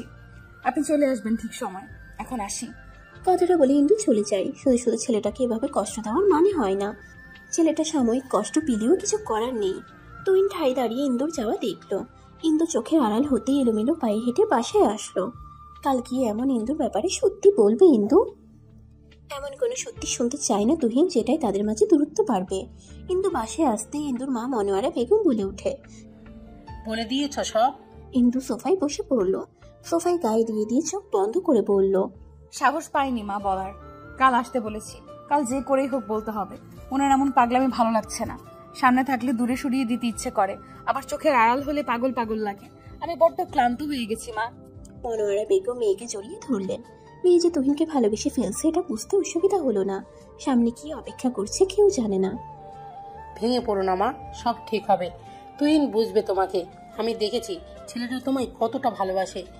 ওই তো সেদিন তার নম্বর ব্লক করেছিল দেখে ভোরবেলা থেকে তুহিনকে বাসার সামনে দাঁড়িয়ে থাকতে দেখেছিলাম। অনেকক্ষণ দেখার পরই আর না পেরে আমি নিজেই চলে যাই নিচে। তুহিনের সামনে দাঁড়িয়ে বলেই, তুমিই তুহিন? ইন্দুর মাকে আকস্মিক সামনে দেখে কিছুটা ভরকে যায় তুহিন। নিজেকে সামলিয়ে বলে, আসসালামু আলাইকুম আন্টি, আপনি ঠিক ধরেছেন, আমি তুহিন। তুমি সেই ভোরবেলা থেকে এখানে দাঁড়িয়ে আছো কেন? সমস্যা কি তোমার? আসলে আন্টি আপনার মেয়েটা না আমায় বুঝতেই চায় না। কাল পই পই করে বলে দিয়েছি নাম্বার ব্লক করতে না, তবু ব্লক করে রেখে দিচ্ছে, সেজন্য দাঁড়িয়ে আছি। ইন্দুকে ভালোবাসো? ভীষণ ভালোবাসি আন্টি। এখানে দাঁড়িয়ে না থেকে বাসায় চলো। আপনাদের বাসায় আন্টি? হুম। আন্টি কিন্তু রাগ করবে? করলে আমি আছি তো, সামলে নিব। শিওর? ইন্দু মাথা তুলে তাকায়, মায়ের দিকে তাকিয়ে বলে, মা তুহিন যদি আমায় ঘৃণা করে তখন কি করব আমি? ঘৃণা কেন করবে? আর ঘৃণা করলে বুঝবি তোর মা মিথ্যা ছিল। কেউ কি চাইবে মা সে বাবা মা না হয়ে সারা জীবন পড়ে থাকতে? সবার ভেতরেই বাবা মা হবার ইচ্ছে থাকে, তুহিনেরও আছে। কাল বলে দেখ সত্যিটা, আর এসব নিয়ে টেনশন করিস না। একদম যা হবে ভালোর জন্যই হবে। যা রুমে গিয়ে রেস্ট নে। ইন্দু তপ্ত শ্বাস ফেলে নিজের রুমে চলে গেল। এদিকে তুহিন এক দণ্ড স্থির হয়ে বসে থাকতে পারছে না। ইন্দু কি এমন বলতে পারে, কথাটা বারবার মাথায় ঘুরপাক খাচ্ছে। সময়টা মনে হচ্ছে যেতেই চাচ্ছে না। কোনো রকমে রাত পার করলো তুহিন। সকালে তড়িঘড়ি করে কিছুটা মুখে নিয়ে হসপিটালে গেল। সেখানে হাতের কাজ সেরে দুপুরেই বেরিয়ে পড়ে। ইন্দুর স্কুলের সামনে এসে দাঁড়িয়ে থাকে। প্রায় ঘন্টা দুয়েক পর স্কুলের ছুটির ঘন্টা বাজতেই যেন তুহিনের হৃৎপিণ্ডটা কেঁপে উঠলো আচমকা। সামনে তাকাতেই দেখে ইন্দু আসতেছে। তুহিন এক ঢোক গিলে ইন্দু তুহিনের সামনে এসে দাঁড়ায়। এক পলক তুহিনের দিকে তাকিয়ে চোখ নিচে নামায়। চলুন, স্কুলের পাশে যে খোলা উদ্যান আছে ওখানে। ইন্দু সামনে হাঁটে আর তুহিন ইন্দুর পেছনে। খোলা উদ্যানের সামনে এসে একটা বেঞ্চে বসে পড়ে ইন্দু। তুহিন দাঁড়িয়ে ইন্দুকে দেখে। ইন্দু কাঁধে থাকা ব্যাগটা থেকে পানির বোতল বের করে পানি খেয়ে নেয়। ইশারায় তুহিনকে পাশে বসতে বলে। তুহিন চুপচাপ ইন্দুর পাশে বসে। ইন্দু জিহ্বা দিয়ে ঠোঁটটা পিছিয়ে বলে, তুহিন, আমি আপনাকে আমার ব্যাপারে কিছু বলতে চাই। আপনি তো জানেন মেয়েদের বিষয় সব। পিরিয়ড নামক শব্দটার সাথে তো আপনি পরিচিত। তুহিন মাথা নাড়িয়ে হ্যাঁ বলে। ইন্দু তপ্ত শ্বাস ফেলে আবার বলতে লাগে, আমার বয়স 24 হতে চললো, আমার এখনো পিরিয়ড হয়নি। আই থিঙ্ক আপনি বুঝতে পেরেছেন। আর 4-5টা সাধারণ মেয়ের মতো না। আমাদের সমাজে যাদের পিরিয়ড হয় না তাদের কিসের সাথে তুলনা করে আপনি তো জানেন। বাংলা ভাষায় বলতে গেলে হিজড়া। আমি আপনাকে শুরু থেকেই বুঝিয়ে এসেছি, আপনি বুঝলেন না, তাই আমাকেই বলতে হলো। আমাকে বিয়ে করলে কখনো বাবা হবার সাথে গ্রহণ করতে পারবেন না। আর আমি চাইবো না আমার জন্য আপনার ক্ষতি হোক। এই পিরিয়ডই একটা মেয়ের বাচ্চা হওয়ার সক্ষমতা প্রুফ করে। আমার পিরিয়ড হয়নি, আমি মা হতে অক্ষম। আপনি চাইবেন না এমন একটা মেয়েকে ভালোবাসতে বা জীবনসঙ্গী হিসেবে পেতে। তার থেকে পালাতে মিথ্যা বলছে ইন্দু। স্মিত হেসে বলল, মিথ্যা কেন বলছি ইন্দু? আমার থেকে পালাতে? দেখো আমি তোমাকে ভালোবাসি, মিথ্যা বলো না প্লিজ। ইন্দু বসা থেকে উঠে দাঁড়ালো। আমি মিথ্যে বলছি না তুহিন, আমি সত্যি বলেছি। আপনাকে মিথ্যে বলে আমার কি লাভ? আমি সত্যি মা হতে অক্ষম। মা হবার মতো অ্যাবিলিটি আমার নেই। সৃষ্টিকর্তা সেই সুযোগ আমায় দেয়নি। তুহিন নির্বাক, কি বলা উচিত মাথায় আসছে না। মেয়েটা মা হতে অক্ষম? পিরিয়ড না হলে তো মা হওয়া ইম্পসিবল। এমনি অন্য সমস্যা থাকলে চিকিৎসা করে না হয় সারানো যেত, কিন্তু পিরিয়ড, এটা কি করে ঠিক করা যায়? আমার না হয় বাচ্চা অ্যাডপ্ট করবো ইন্দু। তুহিনের চোখে মুখে অসহায়ত্ব। ইন্দু তার ছেলের হাসি মুখে এনে বলে, জীবনটা কোনো সিনেমা না বা গল্প না তুহিন। আবেগ দিয়ে জীবন চলে না। বাচ্চা অ্যাডপ্ট আর নিজের বাচ্চা এক হয় কখনো? আমার সমস্যা আপনার তো না। আপনি অন্য কাউকে বিয়ে করলে বাবা হতে পারবেন, আর আমাকে করতে চাইলে সারা জীবন আফসোস করতে করতে পার করতে হবে। লাস্ট বারের মতো কিছু চাইবো, দিবে ইন্দু? ইন্দু ভ্রুকুটি করে বলল, কি? একটুখানি জড়িয়ে ধরতে চাই, প্লিজ না করো না। কথাটা বলে তুহিন ইন্দুর উত্তরের অপেক্ষা করলো না, ইন্দুকে জড়িয়ে ধরলো। ইন্দু চোখ বন্ধ করে ফেললো। দুফোঁটা অশ্রু গড়িয়ে পড়লো চোখের কার্নিশ পেয়ে। মিনিট 5 পর তুহিন ইন্দুকে ছেড়ে দিল। ইন্দুর চোখে মুখে আশ্রে পড়া চুলগুলো আলতো হাতে কানের পেছনে গুজে দিয়ে কপালে উষ্ঠ ছুঁয়ে দিয়ে বলে, সাবধানে বাসায় যাবে, ভালো থেকো। কথাটা বলে তুহিন চলে যায়। তুহিনের যাওয়ার পানে ইন্দু তাকিয়ে থাকে। নিজের ভাগ্য নিয়ে আজ নিজেরই উপহাস করতে ইচ্ছে করছে। খুব কান্না করতে ইচ্ছে করছে ইন্দুর। চিৎকার করে কান্না করলে হয়তো মনের ভেতরে থাকা কষ্টগুলো একটু বেরিয়ে আসতো, আর 5টা মেয়ের মতো স্বাভাবিক হলেও তো পারতো। তুহিনও বুঝলো না, মা তার মানে ভুল ছিল। তুহিনের ভালোবাসা কর্পূরের মতো উবে গেছে সত্যিটা শোনার পর। কোনো ছেলের পক্ষে তো সম্ভব না এমন মেয়ে বিয়ে করা। তুহিনের দোষ নেই এখানে। কথাগুলো আনমনে ভেবে এলোমেলো পায়ে বাসার পথে হাঁটা ধরল ইন্দু। কয়েকদিন কষ্ট হবে, তারপর সব ভুলে আবার নতুনভাবে বাঁচবে সবাই। চারদিকে আধার নেমে এসেছে। শীতকাল 5টা বাজতে না বাজতেই চারদিকে আধার ঘনিয়ে আসে। মসজিদের মাইক থেকে আজান ভেসে আসছে। খোলা উদ্যান মাঠটায় বসে থাকতে থাকতে কখন যে সন্ধ্যা নেমে এসেছে বুঝতে পারেনি ইন্দু। কাঁধের ব্যাগটা ভালো করে কাঁধে নিয়ে বাড়ির মুখে হাঁটা ধরলো। হাঁটতে গিয়ে বুঝলো তার পা আর চলছে না, ক্রমশ দুর্বল হয়ে পড়ছে। হাঁটার শক্তি পাচ্ছে না। কোনো রকম থেমে থেমে বাসা অবধি চলে হেঁটে আসলো। সদর দরজায় আসতেই দেখে মনোয়ারা বেগম ইন্দুকে দেখা মাত্রই ছুটে চলে আসে। মেয়ের বিধ্বস্ত চেহারা দেখে বুকটা মুচড়ে উঠল। তাহলে কি সে ভুল ছিল? চোখ ফুলে গেছে, দেখে বোঝা যাচ্ছে অনেকক্ষণ কেঁদেছে মেয়েটা। মনোয়ারা বেগম জড়িয়ে ধরল মেয়েকে। বেশ কিছুক্ষণ জড়িয়ে ছেড়ে দিয়ে মেয়ের মুখ দু হাতের মধ্যে নিয়ে বলে, এমন বিধ্বস্ত লাগছে কেন? তুহিন ফিরিয়ে দিয়েছে? ইন্দু মুখ থেকে তার মায়ের হাত সরিয়ে বলে, কোন ছেলে এমন মেয়েকে অ্যাকসেপ্ট করে? কথাটা বলে মনোয়ারা বেগমকে কথা বলার সুযোগ না দিয়ে নিজের রুমে চলে যায় ইন্দু। মেয়েকে একা থাকতে দেওয়া শ্রেয় বলে আর আটকায়নি মনোয়ারা বেগম। ইন্দু রুমে এসে ব্যাগটা টেবিলে রেখে ওয়াশরুমে ঢুকে ক্ষণে ক্ষণে কান্নাগুলো উপচে বেরিয়ে আসতে চাইছে। না, এবার আর কাঁদল না ইন্দু, যত সম্ভব নিজেকে আটকালো। ঘন্টাখানেক পর ওয়াশরুম থেকে বের হয়ে সোজা বিছানায় গিয়ে শুয়ে পড়ল। মাথা ধরছে খুব, না ঘুমালে যন্ত্রণাগুলো তাড়া করে বেড়াবে।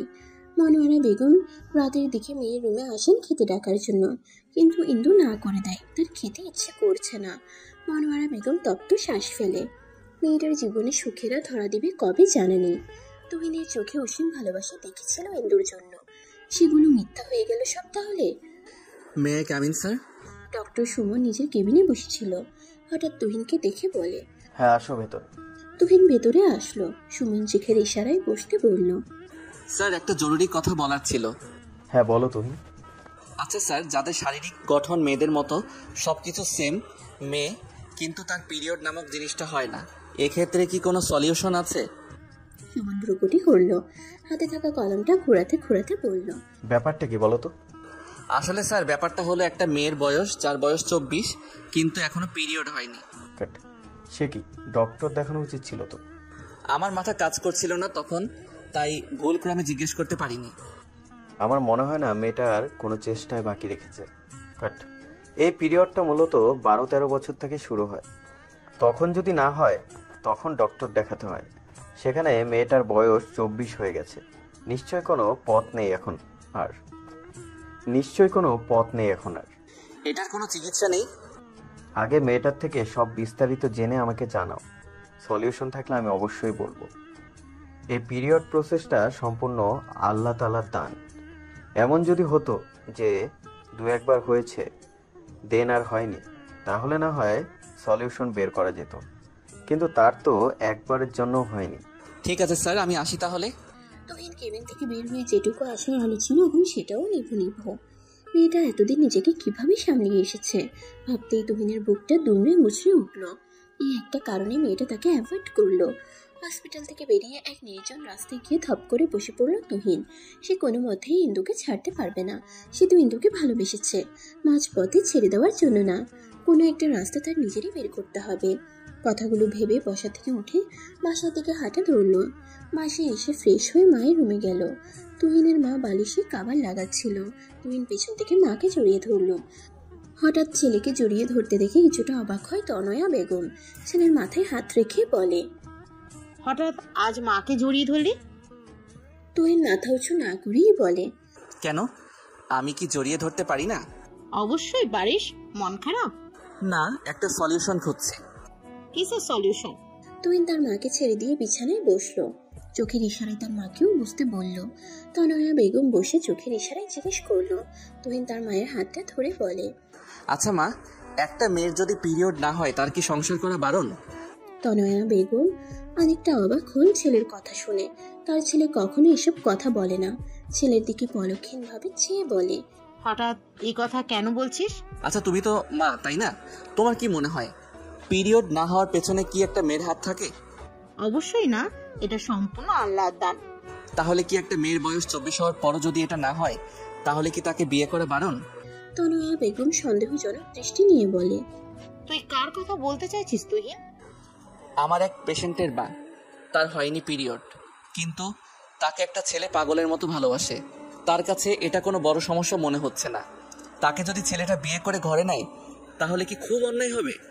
ছেলেটা মনে হয় অনেক আবেগপ্রবণ, বাস্তবতা খুব কম জানে। কোনো মা বাবা চাইবে না অমন মেয়ে ঘরের বউ করে নিয়ে, যেখানে সেই মেয়েকে বিয়ে করলে তাদের বংশবৃদ্ধি হবে না, তাদের অস্তিত্ব ওখানেই শেষ। কিন্তু ছেলেটা তো অনেক ভালোবাসে মা মেয়েটাকে। সে তো তার ত্রুটিগুলো না জেনেই তাকে ভালোবেসেছে। মেয়েটাকে ছাড়া অন্য কাউকেই সে কল্পনাই করতে পারে না। বাবা মায়ের কি উচিত না ছেলেটার ইচ্ছেটাকে প্রাধান্য দেওয়া? ছেলে যদি জেনে শুনে বা না জেনে শুনে আগুনে হাত দিতে চায় তাহলে বাবা মা অবশ্যই আটকাবে। ছেলেটার উচিত মেয়েটাকে ভুলে যাওয়া। তুহিন অবাক হয় মায়ের কথা শুনে। তুমি এই কথা বলছো মা? বাই এনি চান্স যদি আমার ছোট বোন থাকতো আর তার যদি এমন সমস্যা হতো, তুমি কি করতা? তার দোষ দিতা? অবশ্যই না। তুই এসব নিয়ে মাথা ঘামাচ্ছিস কেন? এমনি মা, একটা কথা বলবো? বল। আজ তোমাকে অন্যরকম লাগলো মা। হঠাৎ এই কথা কেন? এই যে কি নির্দ্বিধায় বলে দিলে ভুলে যেতে, একটু মেয়েটার জায়গায় নিজেকে বসিয়ে ভাবতে, হয়তো এটা বলতে পারতে না। কথাটা বলেই তুহিন চলে গেল। তনয়া বেগম থম মেরে বসে রইল। সত্যি কি সে বাস্তবতা বোঝাতে গিয়ে নিজের মেন্টালিটিকে ছোট করে ফেললো? নতুন একটা সকাল, সবার জীবনে নতুন নতুন কিছু মন নিয়ে আসে রাত পোহানোর পর এই সকাল। কিন্তু সেই সন্ধ্যায় ঘুমিয়েছে কাল, এখন ভোর 5টা বাজে। আজানের শব্দে ঘুম ভেঙে যায় তার। বিছানা থেকে উঠে উঁচু করে নামাজে দাঁড়ায়। মন ভালো করার এই তো একটা মেডিসিন। তার মনের সব কথা নির্দ্বিধায় যাকে বলতে পারে।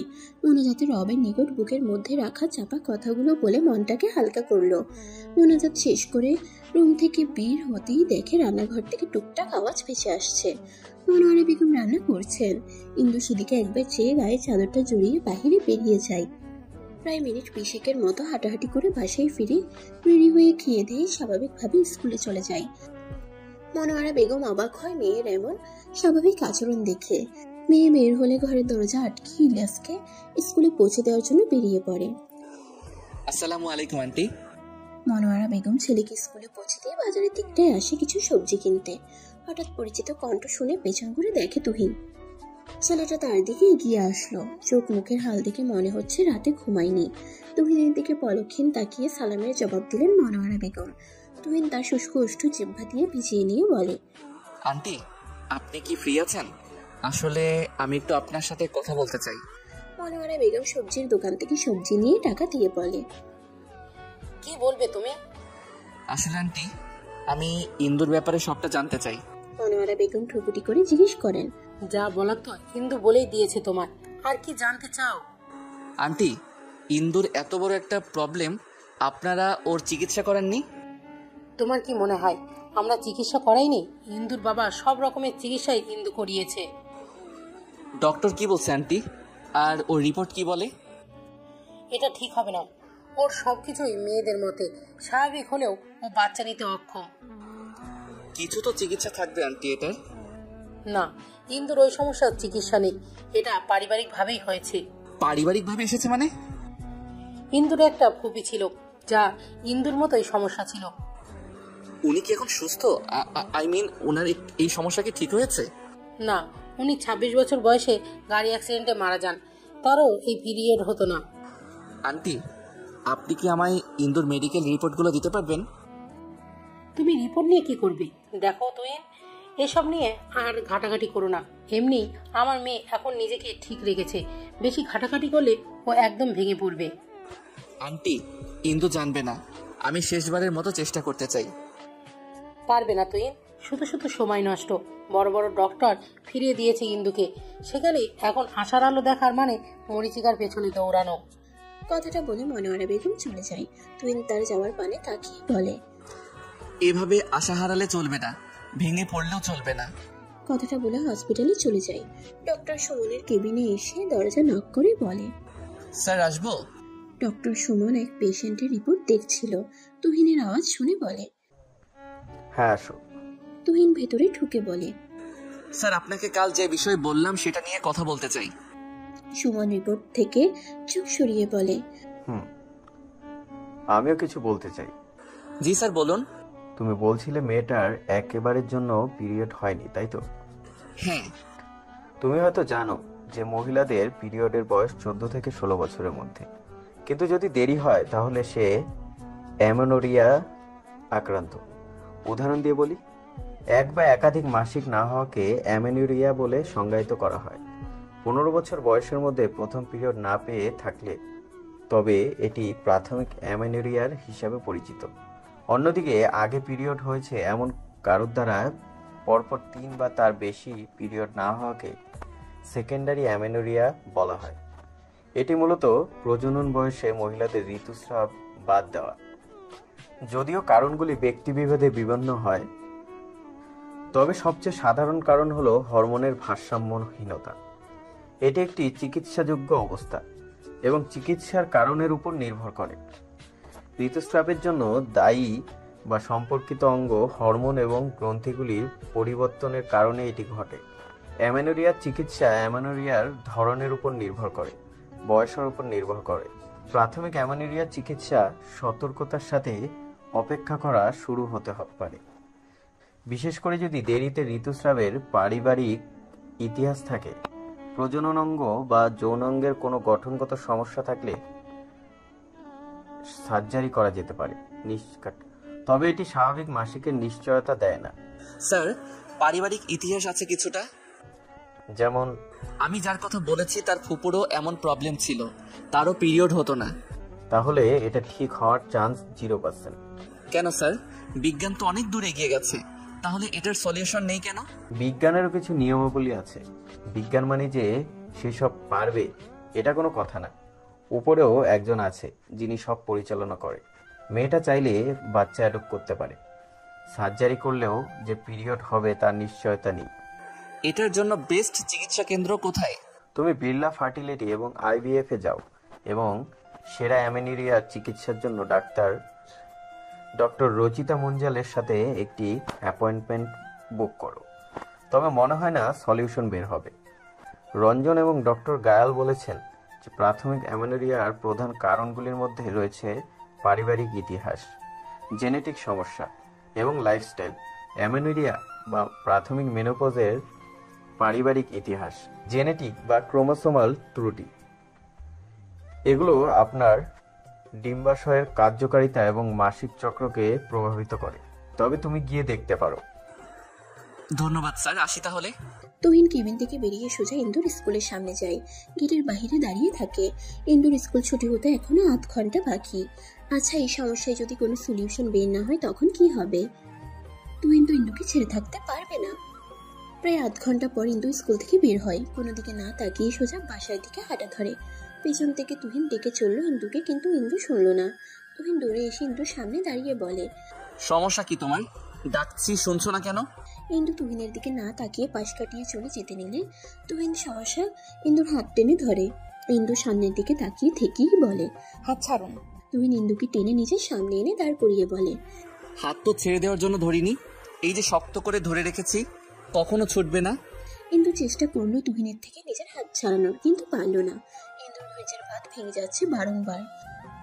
প্লিজ তুহিন, হাত ছাড়ুন আমার, আর দয়া করে আপনি আমার সামনে আসবেন না কখনো। হাতও ছাড়বো না, আর তোমার সামনে না এসেও থাকতে পারবো না, because I love you, I can live without you. Indu তুহিনের দিকে তাকালো। এখন এসব বলছেন? হাত ছাড়ুন, বাসায় যাব। ইন্দু, চলো আমরা বিয়ে করি। এবার ইন্দু তুহিনের হাতে শক্ত করে কামড় দিয়ে নিজের হাত ছাড়িয়ে নেয়।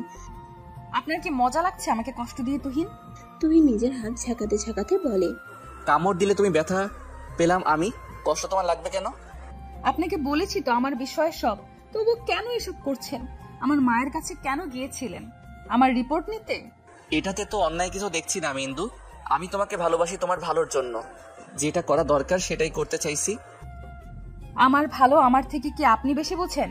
যেখানে আমি আমার পরিবার ডক্টররা হাল ছেড়ে দিয়েছে, সেখানে আপনি কেন আমার পুরনো কাসুন্দি খাচ্ছেন? তুমি কি কষ্ট পেয়েছো ইন্দু? আচ্ছা, আমি আর এটা নিয়ে খাটবো না, তুই বিয়েতে রাজি হয়ে যাও। আমার বাচ্চার দরকার নেই, অ্যাডপ্ট করবো আমরা। আপনি এখনো আবেগের জোয়ারে ভাসছেন। আপনার মা কতটা কষ্ট পাবে ভেবেছেন আমায় বিয়ে করলে? তার কি দোষ? সে তো নিজের ছেলেকে এমন মেয়ের সাথে বিয়ে দেবে না। তুহিন ইন্দুর হাত দুটো ধরে বলে, মায়ের কষ্টের কথা ভাবলে ইন্দু, অথচ আমার কষ্টের কথাটা ভাবলে না একবারও। খুব ভালোবাসি তোমায়। ইন্দু ছলছল নয়নে তুহিনের দিকে তাকিয়ে বলে, আপনি সত্যি ভালোবাসেন আমায়? নিজের থেকেও বেশি। আমার জন্য সব করতে পারবেন? জাস্ট মুখ ফুটে কিছু চেয়ে দেখো। তাহলে আমাকে ভুলে যান। আপনি আপনার মায়ের পছন্দের কোনো মেয়েকে বিয়ে করুন। কথাটা বলার সময় ইন্দুর গলা কাঁপছিল। তুহিন তাচ্ছিলের হাসি দিয়ে বলে, নিজের সত্তাকে মানুষ কি করে ভুলে ইন্দু? আমার তো জানা নেই। তুমি আমার সত্তা, তোমাকে ভুলে যাওয়া ইহকালে সম্ভব নয়। মানুষ চাইলে সব পারে, আপনি চেষ্টা করুন, আপনিও পারবেন। তুমি পারবে আমায় ভুলতে ইন্দু? সহসা উত্তর দিতে পারল না ইন্দু প্রভা। কয়েক সেকেন্ড সময় নিয়ে বলে, হ্যাঁ পারবো। আপনাকেও পারতে হবে। সারা জীবনে সবার জীবনে প্রেম সুখের হয়ে আসে না, আপনারও আসেনি, তাই এটাকে ভুলে যাওয়াই বেটার। তোমার মতো পাষাণ হৃদয় আমার না, তুমি পারলেও আমি পারবো না, আর পারতেও চাই না। আমি তোমার পাশে থেকে তোমাকে প্রতি মুহূর্তে অনুভব করতে চাই। আপনি ভুল মানুষের প্রতি ফিলিংস এনে ফেলেছেন। আপনার তো আমার সত্যিটা জানার পরেই উচিত ছিল জীবনে আমার সামনে না আসা। সবাই তো সত্যি জানার পর চলে যায়, আমি সত্যি জানার আগেও ছিলাম, পরেও থাকবো। আমার তোমাকে চাই অ্যাট এনি কস্ট। আর আমার মাকে নিয়ে সমস্যা, ব্যাপার না, ম্যানেজ করে নিব। তখন তুমি না বললে খবর বানিয়ে ফেলবো। বড্ড বোকা আপনি, জানেন সেটা? এই যে তুমি বললে আমি জানলাম। ভালো থাকবেন, আসি। কথাটা বলে ইন্দু চলে গেল। তুহিন ইন্দুর যাওয়ার পানে তাকিয়ে তপ্ত শ্বাস ফেলল। মা, আমি বিয়ে করতে চাই ইন্দুকে, আর সেটা আজই। তনয়া বেগম সোফায় বসেছিলেন, তার সামনাসামনি বসে আছে তুহিন। তুহিনের এমন কথা শোনায় মুহূর্তেই মেজাজ খারাপ হয়ে গেল তনয়া বেগমের। ভুলে ওই মেয়েকে বিয়ে করার কথা মাথায় আনবে না তুহিন। ওই মেয়ের সাথে তোমার বিয়ে ইম্পসিবল। ওই মেয়ে কখনো মা হতে পারবে না, জানো তো? তুহিন সোফায় বসে সামনে দাঁড়িয়ে থাকা নিকুমির মায়ের দিকে তাকায়। ভদ্রমহিলা কিছুক্ষণ আগে ফোন দিয়ে জানিয়েছিল ইন্দু আর তার মায়ের কথা কাটাকাটি হয়েছে। ইন্দু এসেছিল নিমিকে পড়াতে। তনয়া বেগম আগেই বসেছিল নিমিদের বাসায়। ইন্দুকে দেখে হাসি মুখে জিজ্ঞেস করে, কেমন আছো ইন্দু? ইন্দু হাসি মুখে জবাব দেয়, আলহামদুলিল্লাহ ভালো আছি। আপনি? আমিও ভালো আছি, তোমার সাথে কিছু কথা আছে। ইন্দু ভ্রুকুটি করে। জি বলুন আন্টি। অনেক তো হলো, আমার ছেলেটা তো তোমায় ভালোবাসে, তুমি কি পারো না তার ভালোবাসা স্বীকার করতে? সহসা ইন্দুর চোখে মুখে কালো আধার ঘনিয়ে আসলো। তনয়া বেগমের দিকে তাকিয়ে তপ্ত শ্বাস ফেলে বলে, আন্টি আমি আপনাকে একটা কথা বলতে চাই। তনয়া বেগম কিছুটা উৎফুল্ল হলো, আগ্রহ নিয়ে বলল, হ্যাঁ বলো, কি বলতে চাও? আন্টি আপনার ছেলেকে বোঝান, আমাকে বিয়ে করলে সে কখনো বাবা হতে পারবে না। কথাটা শোনা মাত্রই তনয়া বেগম যেন আকাশ থেকে টুপ করে পড়ে। ইন্দুর দিকে তাকিয়ে বলে, বুঝলে কি করে তুই কখনো বাবা হতে পারবে না? ইন্দু জিহবা দিয়ে ঠোঁট দুটো ভিজিয়ে নেয়, পরপর দুটো ঢোক গিলে বলে, আন্টি মা হতে গেলে যে অ্যাবিলিটি গুলো দরকার হয় সেই অ্যাবিলিটি আমার মধ্যে নেই। আমার আজ অব্দি পিরিয়ড হয়নি। কথাটা যেন ঝংকারে নেই তনয়া বেগমের কানে ঢুকলো। পর মুহূর্তেই মনে পড়লো সেদিন রাতে বলা তুহিনের কথা। তুহিন তার মানে ইন্দুর কথা বলছিল। তুমি কি তাহলে হিজড়া? কথাটা একদম বুকে গিয়ে বিঁধে ইন্দুর। নিমির মা তনয়া বেগমের দিকে তাকিয়ে বলে, ভাবি কি বলছেন এটা? পিরিয়ড না হলে যে সে হিজড়া, এটা কে বলল? কিন্তু এটাই কি চিকিৎসা করাওনি?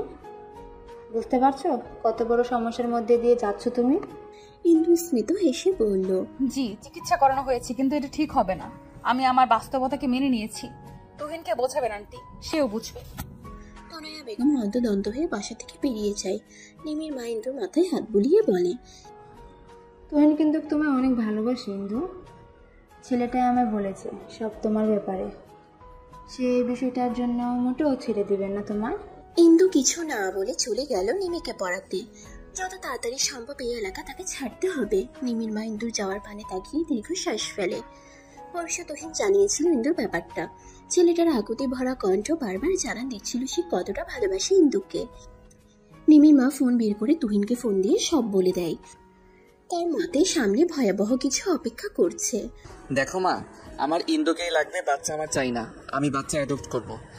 তনয়া বেগম ছেলের সামনে এসে হুঙ্কার দিয়ে বলে, মাথা খারাপ হয়ে গেছে নাকি তোর? ওই মেয়েকে তোর বিয়ে করতে হবে? মেয়েটা স্বাভাবিক হলে আমি নিজে হাতে পায়ে ধরে হলেও রাজি করাতাম, কিন্তু এখন আমার হাতে পায়ে ধরলেও আমি তনয়া রাজি হব না। বেশ, রাজি হয়েও না, বাট আমার ইন্দুকেই চাই। তুই যদি ইন্দুকে বিয়ে করিস তাহলে আমার বাড়িতে তোর জায়গা নেই। আমরা একটা সমাজে বাস করি, আমাদের স্ট্যাটাস আছে একটা। সহসা বসা থেকে উঠে দাঁড়ালো তুহিন। বেশ, তবে তাই হোক। চলে যাব তোমার বাড়ি থেকে। আমি না খেয়ে থাকলে তোমার সমাজ স্ট্যাটাস আমায় প্লেটে ভাত বেড়ে দিয়ে যাবে না। সমাজের জন্য আমি আমার ইন্দুকে ছাড়তে পারবো না। তুই আবাগে ভেসে বেড়াচ্ছিস, কয়েকদিন গেলেই সব ঠিক হয়ে যাবে। ভুলে যা ইন্দুকে। ইহকালে পসিবল না মা, I can't live without she. মায়ের থেকে ওই মেয়ে তোর কাছে বড় হয়ে দাঁড়ালো? বেশ যা, কিন্তু মনে রাখিস জীবনে আমায় তোর এই মুখ দেখাবি না। তুহিন অসহায় হয়ে পড়ল। নির্নিমেষ মায়ের দিকে তাকিয়ে বলল, তুই সত্যি ইন্দুকে মানবে না? সোসাইটি সমাজে বড় হয়ে দাঁড়ালো, ছেলের ইচ্ছের প্রাধান্য দিলে না। ছেলে চাওয়ার মতো কিছু চাইলে অবশ্যই দিতাম, কিন্তু না, সে অবুঝের মতো আগুন নিয়ে খেলতে চাইছে। ইন্দুকে বিয়ে করতে চাইলে আমার বাসায় জায়গা নেই। আচ্ছা বেশ, তুমি যখন আমার ভালোবাসা মানতে পারবে না, আমিও থাকবো না তোমার এই সোসাইটি সমাজে। ভালো থেকো। কথাটা বলে তুহিন বেরিয়ে আসতে নিলে পেছন থেকে নিমির মা আটকানোর চেষ্টা করে তুহিনকে, কিন্তু তুহিন শুনেনি। ইশারায় বলে গেছে তার মায়ের খেয়াল রাখতে সে শীঘ্রই ফিরবে। নিমির মা তনয়া বেগমের কাছে এসে বলে, ভাবি, কিন্তু তো মেয়েটা ভালো, ওর এই পরিস্থিতির জন্য তো ও দায়ী না। আপনি নিজ থেকেও তো ইন্দুকে পছন্দ করতেন, সামান্য একটা সত্যি শুনে এভাবে মুখ ফিরিয়ে নিলেন। তনয়া বেগম নিমির মায়ের দিকে তাকিয়ে থাকে, কিছুক্ষণ নীরব থেকে বলে, তোমার ছেলে এমন মেয়েকে বিয়ে করতে চাইলে তুমিও বাধা দিতে, যার পুরে সেই বুঝে জ্বালা। কথাটা বলি তনয়া বেগম চলে যায়। নিমির মা তপ্ত শ্বাস ফেলে নিজের বাড়ি চলে যায়। রাত বাজে 9:24। এই হালকা শীতের মাঝেও আচমকা ঝড়ের আওয়াজটা ঠিক হজম হলো না ইন্দুর। কি প্রবল বাতাস বইছে। হঠাৎ হাতে থাকা মুঠো ফোনটা বেজে উঠে সামনে এনে দেখে তুহিনের নম্বর জল করছে। ধরল না, পরপর দুবার কেটে যাওয়ায় আবার বেজে উঠলো ফোন। ইন্দু রিসিভ করলো ফোন। হ্যালো বলার আগেই ওপাশ থেকে তুহিন বলে উঠল, আমি সব ছেড়ে ছুড়ে চলে এসেছি, আমি বিয়ে করতে চাই তোমায়। কথাটা কর্ণকুহর হতেই বিস্মিত হয় ইন্দু। আপনি সব ছেড়ে ছুড়ে চলে এসেছেন মানে? আমি বাসা ছেড়ে চলে এসেছি। আপনি বাসা কেন ছেড়েছেন? আমি কি ছেড়ে আসতে বলেছি? তোমাকে পাবার জন্য ছেড়েছি। মানে? মানে মা আমার ভালোবাসার পূর্ণতা দিতে চাচ্ছিল না, তাই চলে এসেছি। আপনার কি মনে হয় আপনি সব ছেড়ে ছুড়ে চলে আসলে পূর্ণতা পাবেন? ভুল ভাবনা নিয়ে বাসা ছেড়েছেন, বাসায় যান। আচ্ছা আপনি এখন কোথায়? তোমার বাসার নিচে দাঁড়িয়ে আছি। ইন্দু শোনা মাত্রই দৌড়ে জানালার কাছে গিয়ে দেখে ল্যাম্পপোস্টের আলোতে তুহিনকে স্পষ্ট বোঝা যাচ্ছে। ইন্দু তুহিনের পানে এক দৃষ্টি নিয়ে তাকিয়ে বলে, বাসায় যান, দেখছেন আকাশের অবস্থা ভালো না, ঝড় আসবে। না, বাসায় ফেরা অসম্ভব। তাহলে কি সারা রাত দাঁড়িয়ে কাটাবেন? হ্যাঁ, তুমি বললে দাঁড়িয়ে থাকবো। দেখেন বাড়াবাড়ি করবেন না, বাসায় যান, রাখি। কথাটা বলে ইন্দু ফোন কেটে দিল। মনোয়ারা বেগম ইন্দুকে ডিনার করার জন্য ডাক দিল। ইন্দু তুহিনের কথা মাথা থেকে ছেড়ে ফেলে দিয়ে খাবার খেতে দিল। খাবার খেয়ে দিয়ে রুমে এসে ঘুমিয়ে পড়ে। বাহিরে ভারী বৃষ্টি হচ্ছে। কেউ একজন এক দৃষ্টিতে কারো জানালার দিকে তাকিয়ে আছে সেটা দেখলো না। হঠাৎ মাঝরাতে রুমে দরজার টোকা দেওয়ার শব্দে ঘুম ভেঙে যায় ইন্দুর। ইন্দু আড়মোড়া ভেঙে বিছানা থেকে নেমে দরজা খুলে দেখে তার মা। এত রাতে মাকে দেখে অবাক হয় ইন্দু। ইন্দু কিছু বলার আগেই মনোয়ারা বেগম ইন্দুর হাত টেনে নিয়ে জানালার পাশে দাঁড় করিয়ে বলে, ছেলেটাকে আর কত কষ্ট দিবি তুই? সেই কখন থেকে বৃষ্টিতে দাঁড়িয়ে ভিজছে। সে যদি তোমার সব মেনে নিয়ে সংসার করতে চায় তাহলে তোমার আপত্তি কোথায়? ইন্দু ভাবতে পারেনি তুহিন এই বৃষ্টিতে দাঁড়িয়ে ভিজবে। সে ভেবেছিল বৃষ্টি নামলে তুহিন চলে যাবে, কিন্তু ছেলেটা এইভাবে কতক্ষণ ধরে ভিজছে, জ্বর আসবে তো। ইন্দু রুম থেকে ছাতা নিয়ে দৌড়ে বেরিয়ে গেল। তুহিনের সামনে দাঁড়িয়ে বলে, আপনি কি পাগল তুহিন? বৃষ্টিতে কেন ভিজছেন? তুহিনের সারা শরীর কাঁপছে, মুখে লেগে আছে মৃদু হাসি। ইন্দুর দিকে তাকিয়ে বলে, আমি তো কবে থেকেই তোমার প্রেমে পাগল হয়েছি। পাগলটাকে ভরসা করে পাগলটার হাত ধরুন, ট্রাস্ট মি, সব সুখ আপনার পায়ের কাছে এনে দিব। আমি পাগল হয়ে যাব আপনাকে এই একটা কথা বলতে বলতে। আপনি আমাকে গ্রহণ করলে জীবনেও সুখী হতে পারবেন না তুহিন। আমার সুখ কিসে হবে? আমার থেকে বুঝি তুমি বেশি জানো। আচ্ছা ইন্দু, তোমার হৃদয় এত পাষাণ কেন? একটা ছেলে তোমার ভালোবাসা পাবার জন্য মরিয়া হয়ে গেছে, আর তুমি বারংবার তাকে ফিরিয়ে দিচ্ছ। আচ্ছা, এই আমি যদি তোমার ভালোবাসা না পেয়ে পৃথিবী ত্যাগ করি, মায়া হবে না আমার জন্য? সহসা ইন্দু বুক কেঁপে উঠল। তুহিনের দিকে তাকিয়ে বলে, আজে বাজে কথা কেন বলছেন? পৃথিবী ছেড়ে কেন যাবেন? এই যে তোমার ভালোবাসা না পাওয়ার এক মরণ ব্যাধি অসুখ নিয়ে কষ্ট পাবে তখন। কি সব কথা বলছেন? তখন থেকে চুপ করবেন? দেখছেন আপনি শীতে কিভাবে কাঁপছেন। বাসায় চলুন, জামা কাপড় বদলে নেবেন। না, যাব না বাসায়। আমার বাসায় চলুন। না, কোনো বাসায় যাব না। এভাবেই এই বৃষ্টিতে দাঁড়িয়ে থাকবো। জ্বর বেঁধে মরণ হোক ঢের ভালো এমন জীবনের থেকে। আপনি মরলে কেউ একজন কষ্ট পাবে। কান মনে কথাটা বলে ফেলে ইন্দু। তুহিন শুনে ফের বলে, কে কষ্ট পাবে আমার মৃত্যুতে? ইন্দু তুহিনের হাত ধরে। হাত গরম, লোকটার জ্বর এসেছে। ইন্দু হাত টেনে বাসার ভেতরে নিয়ে যেতে যেতে বলে, আছে একজন যার হৃদয় পুড়ে আপনার জন্য। জ্বর এসেছে শরীরে, তাই আজে বাজে কথা বলছেন। মেডিসিন খেতে হবে। তুহিন দাঁড়িয়ে যায়, ভাবান্তর হয়ে বলে, আচ্ছা, সে একজন কি ইন্দুপ্রভা? হয়তো। চলুন এবার। কথাটা বলে টেনে নিয়ে যায় ইন্দু তুহিনকে। মা, ওনার তো জ্বরে গা পুড়ে যাচ্ছে, এই মধ্যরাতে ডক্টর পাবো কোথায়? মনোয়ারা বেগম ইন্দুর দরজার কাছে দাঁড়িয়েছিল। ইন্দুর কথা কর্ণকুহর হতেই এগিয়ে এসে তুহিনের কপালে হাত রাখে। আসলে এই ছেলেটার শরীরে অনেক জ্বর, এই মধ্যরাতে ডক্টর পাওয়া সম্ভব নয়। বাইরে যে বৃষ্টি হচ্ছে, উপায় অন্তর না দেখে কিচেনে ছুটল। ছোট বাটিতে পানি আর একটা ছোট কাপড় এনে ইন্দুর সামনে ধরে বলে, আপাতত মাথায় জলপট্টি দাও, আমি কিচেনে যাচ্ছি, স্যুপ বানিয়ে আনছি, ঘরে মেডিসিন আছে, সেটা খাইয়ে দিলে কিছুটা কমে যাবে। ইন্দু মাথা নাড়িয়ে হ্যাঁ জানালে মনোয়ারা বেগম কিচেনে চলে যায়। ইন্দু কাপড়টা জলে ভিজিয়ে তুহিনের মাথায় দিতেই তুহিন কেঁপে উঠে। রুমে এনে ইন্দু তার বাবার লুঙ্গি আর একটা টি শার্ট তুহিনকে পরতে দিয়েছিল। তখন অবশ্য হুঁশি ছিল, কিন্তু এখন জ্বর তাকে পুরোপুরি কাবু করে ফেলেছে। লোকটার এই অবস্থার জন্য অবশ্যই ইন্দু দায়ী। জলপট্টি দেওয়ার মাঝে হঠাৎ ইন্দু খেয়াল করলো তুহিন কিছু বলছে বিড়বিড় করে, ঠিক মতো শোনা যাচ্ছে না। কথাগুলো স্পষ্ট শোনার জন্য তুহিনের মুখের কাছে তার কান এগিয়ে নিল। সহসা তুহিন জড়িয়ে ধরল ইন্দুকে। এই প্রথম কোনো ছেলের সংস্পর্শে গেল ইন্দু। মনের মধ্যে ভয় কাজ করছে। তুহিন খুব শক্ত পোক্ত ভাবেই জড়িয়ে ধরেছে, আর এমন ভাবে বেকায়দাই আছে ইন্দু যে নিজের শক্তিও খাটাতে পারছে না। বারবার দরজার দিকে তাকিয়ে দেখে তার মা আসছে কিনা। তার মা তাকে এই অবস্থায় দেখলে কি ভাববে সেটা মনে হতেই এবার নিজের হাত পা ছুঁয়ে কান্না করতে ইচ্ছে করছে। ইন্দু তুহিনের গালে হাত রেখে বলে, তুহিন শুনতে পাচ্ছেন? তুহিন চোখ বন্ধ রেখে কপাল কুঁচকে জানান দেয় সে শুনতে পারছে। ইন্দু তপ্ত শ্বাস ফেলল। তার মানে লোকটা সজ্ঞানে আছে। একটু হাতটা ঢিলে করো, আমি উঠবো। তুহিন হাত ঢিলে করলো না, আরো চেপে ধরলো যাতে ইন্দু কোনো মতে যেতে না পারে। আরে কি হলো? আমি হাত ঢিলে করতে বলেছি, আপনি আরো চেপে ধরলেন কেন? তুহিন এবার বিরক্ত বোধ করলো। এই ইন্দুপ্রভা এমন বিরক্ত কেন করছো? ও আমার ইন্দুপ্রভা, ওকে আমি জড়িয়ে ধরেছি, তুমি ছেড়ে দিতে বলার কে? আশ্চর্য, আপনি আমায় ধরে রেখেছেন আর আমি বলবো না? প্লিজ ছাড়েন। আপনি অসুস্থ, মা আপনার জন্য স্যুপ বানাতে গেছে, চলে আসলো বলে। এখন যদি এই অবস্থায় আমাকে দেখে কিভাবে, বুঝতে পারছেন? না ছেড়ে দিলেই ইন্দুর প্রভা হারিয়ে যাবে, জানো ইন্দু? ইন্দু না আমাকে ভালোবাসে না, আমি অনেক ভালোবাসি তাকে। তার কি উচিত নয় আমার ভালোবাসা গ্রহণ করা? তুহিনের এমন বাচ্চামো কথা শুনে নৈশব্দে হেসে দিল ইন্দু। আচ্ছা ছেড়ে দিন, ইন্দু আপনাকে ছেড়ে কোথাও যাবে না, আর সেও আপনাকে ভালোবাসে। তার উচিত আপনার ভালোবাসা গ্রহণ করা। কথাটা তুহিনের কান অব্দি গেল কিনা তা জানা নেই, কিন্তু তুহিনের মুখে এক চিলতে হাসি ফুটে উঠল। সাথে সাথে হাতের বাঁধন হালকা হলো। ইন্দু হাফ ছাড়লো, আর একটু হলে হাঁটিটা করিয়ে ছাড়তো এই ছেলে। মনোয়ারা বেগম স্যুপ এনে ইন্দুর সামনে রেখে বলে, খাইয়ে দাও, একটু আমি মেডিসিন আনছি। মাও তো শুয়ে আছে, খাওয়াবো কিভাবে?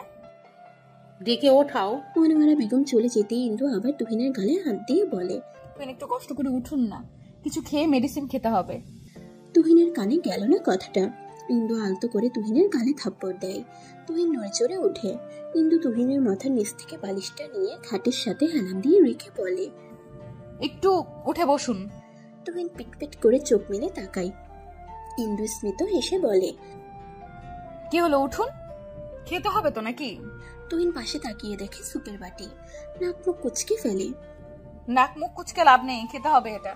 তুহিন অন্যদিকে মুখ ঘুরিয়ে বলে, খাবো না আমি, আপনি খান। আমার আপনার মতো পচা শরীর না যে বৃষ্টিতে ভিজলাম আর জ্বর বাঁধিয়ে ফেললাম। জ্বর আপনার এসেছে, সেই তো আপনারই খেতে হবে। বললাম তো খাবো না আমি। আমি আপনার না হ্যাঁ শুনতে চাইনি, আমি বলেছি খেতে হবে। উঠুন, না হলে গরম স্যুপ শরীর ঢেলে দিব। হ্যাঁ পারেন তো সেটাই, কাটা গায়ে ক্ষত দিতে। কখনো তো মলম দিতে দেখলাম না।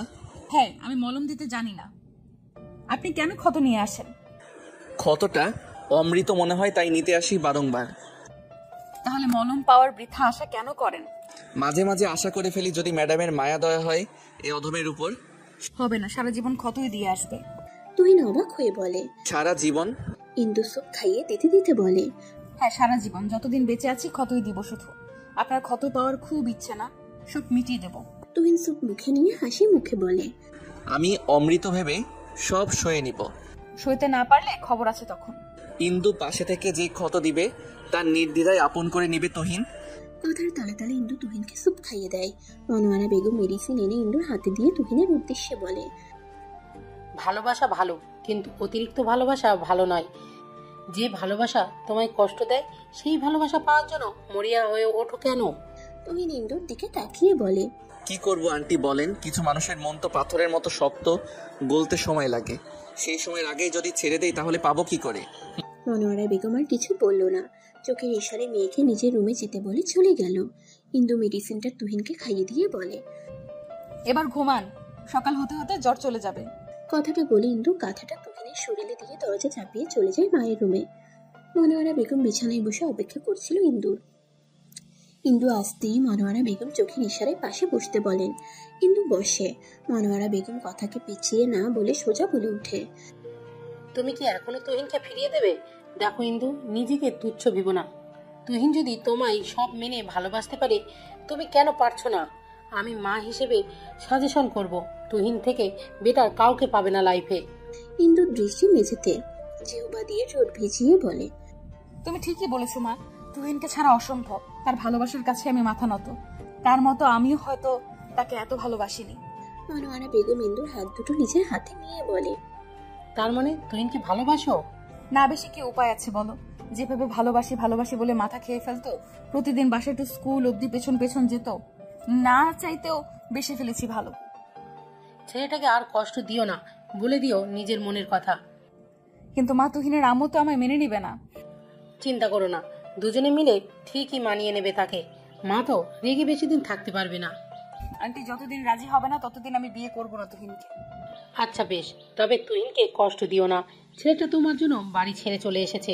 এখন তুমিও যদি তাকে না বোঝো তাহলে কে বুঝবে তাকে?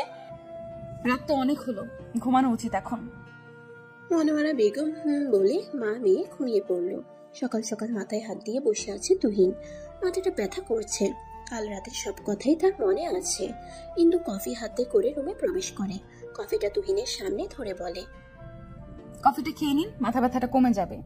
তুহিন কফির মগটা হাতে নিয়ে মুখে চুমুক দিতেই ইন্দু বলে ওঠে, কিছু কথা বলার ছিল। বলো, শুনছি। আপনার মা তো আমাকে মেনে নিবে না। হ্যাঁ জানি, তবে একদিন ঠিক মেনে নিবে। কিন্তু আমি আপনার মায়ের দোয়া না নিয়ে বিয়ে করতে পারবো না। কথাটা কর্ণকুহর হতেই মুখ থেকে কফি ছিটকে পড়ে যায় তুহিনের। ভীষণ খাই। কিন্তু তুহিনের মাথায় আস্তে করে থাপ্পড় দিয়ে বলে, আস্তে খাবেন তো? তুহিন অবাক হয়ে বলে, তুমি আমায় বিয়ে করতে রাজি? যদি আপনার মাকে রাজি করাতে পারেন তবেই আমি রাজি। মুহূর্তেই তুহিনের মুখ চুপসে গেল। একে ওকে রাজি করাতে করাতেই তো যৌবন অর্ধেকের বেশি পেরিয়ে গেল। তুহিনকে চুপ থাকতে দেখে ইন্দু বলে উঠল, কি হলো, পারবেন না রাজি করাতে? পারতে হবে, আমি মাকে রাজি করাবো। আচ্ছা, তাহলে আমার আপত্তি নেই। আচ্ছা, হঠাৎ করে তোমার সুবুদ্ধি উদয় হলো কোথা থেকে? মানে? না মানে এই যে রাজি হয়ে গেলে বিয়ে করতে। তার মানে রাজি না হওয়াই ভালো ছিল? আচ্ছা বেশ, আপনাকে আমি বিয়ে করব না। এই না না না, আমি ওভাবে বলিনি। প্লিজ মত পাল্টিও না। আচ্ছা শুনুন, ফ্রেশ হয়ে নিন। হসপিটালে যাবেন না? হ্যাঁ যাব। বাসায় যাবেন কবে? কয়েকদিন পর যাব। আপাতত আমার ফ্ল্যাটে গিয়ে উঠবো। ইন্দু কতক্ষণ চুপ থেকে বলে, আচ্ছা তাহলে উঠুন, একসাথে বের হই। আর আপনার জামা কাপড় ভেজা, ওই যে প্যাকেটে আপনার জন্য টি শার্ট আর প্যান্ট আছে, ওগুলো পরে রেডি হবেন। তুহিন প্যাকেটটা হাতে নিয়ে বলে, এগুলো কই পেলে? মার্কেট থেকে এনেছি। বাহ, বিয়ের আগে আমাকে শপিং করে দিচ্ছ। বাজে কথা না বলে রেডি হয়ে আসো। হ্যাঁ আসছি। হ্যালো মা। ফোন দিয়েছিস কেন? তুহিন ভেবেছিল তার মা হয়তো জিজ্ঞেস করবে কেমন আছিস, কিন্তু উল্টো এটা বলবে ভাবতে পারেনি। তপ্ত শ্বাস ফেলে বলল, কেমন আছো? সেটা তোর না জানলেও হবে। এখনো এভাবে কথা বলবে? ইন্দুকে মেনে নিলে কি এমন ক্ষতি হবে? আমি বলেছি তো ওকে মানবো না। বারবার ফোন দিয়ে কথা কেন বলিস?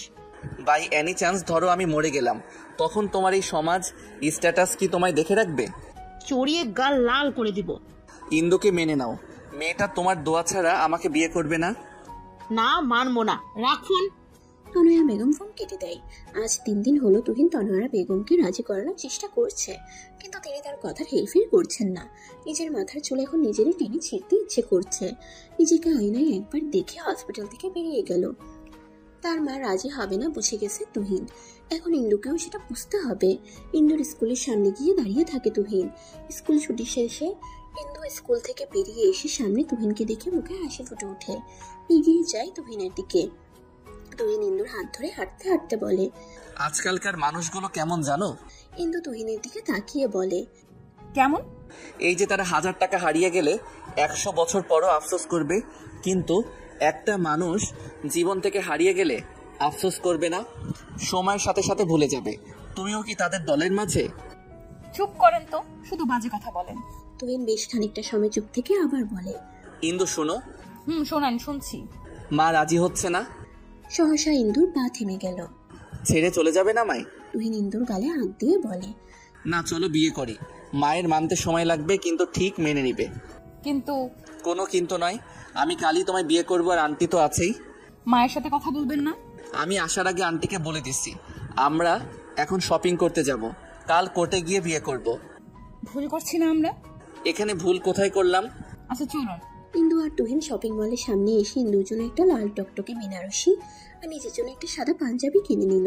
খুবই সিম্পল ভাবে বিয়ে করবে সে, সাথে টুকটাক জুয়েলারি কিনে চলে আসলো। ইন্দুকে তার বাসায় দিয়ে ইন্দুর মায়ের সাথে টুকটাক কথা বলে চলে গেল।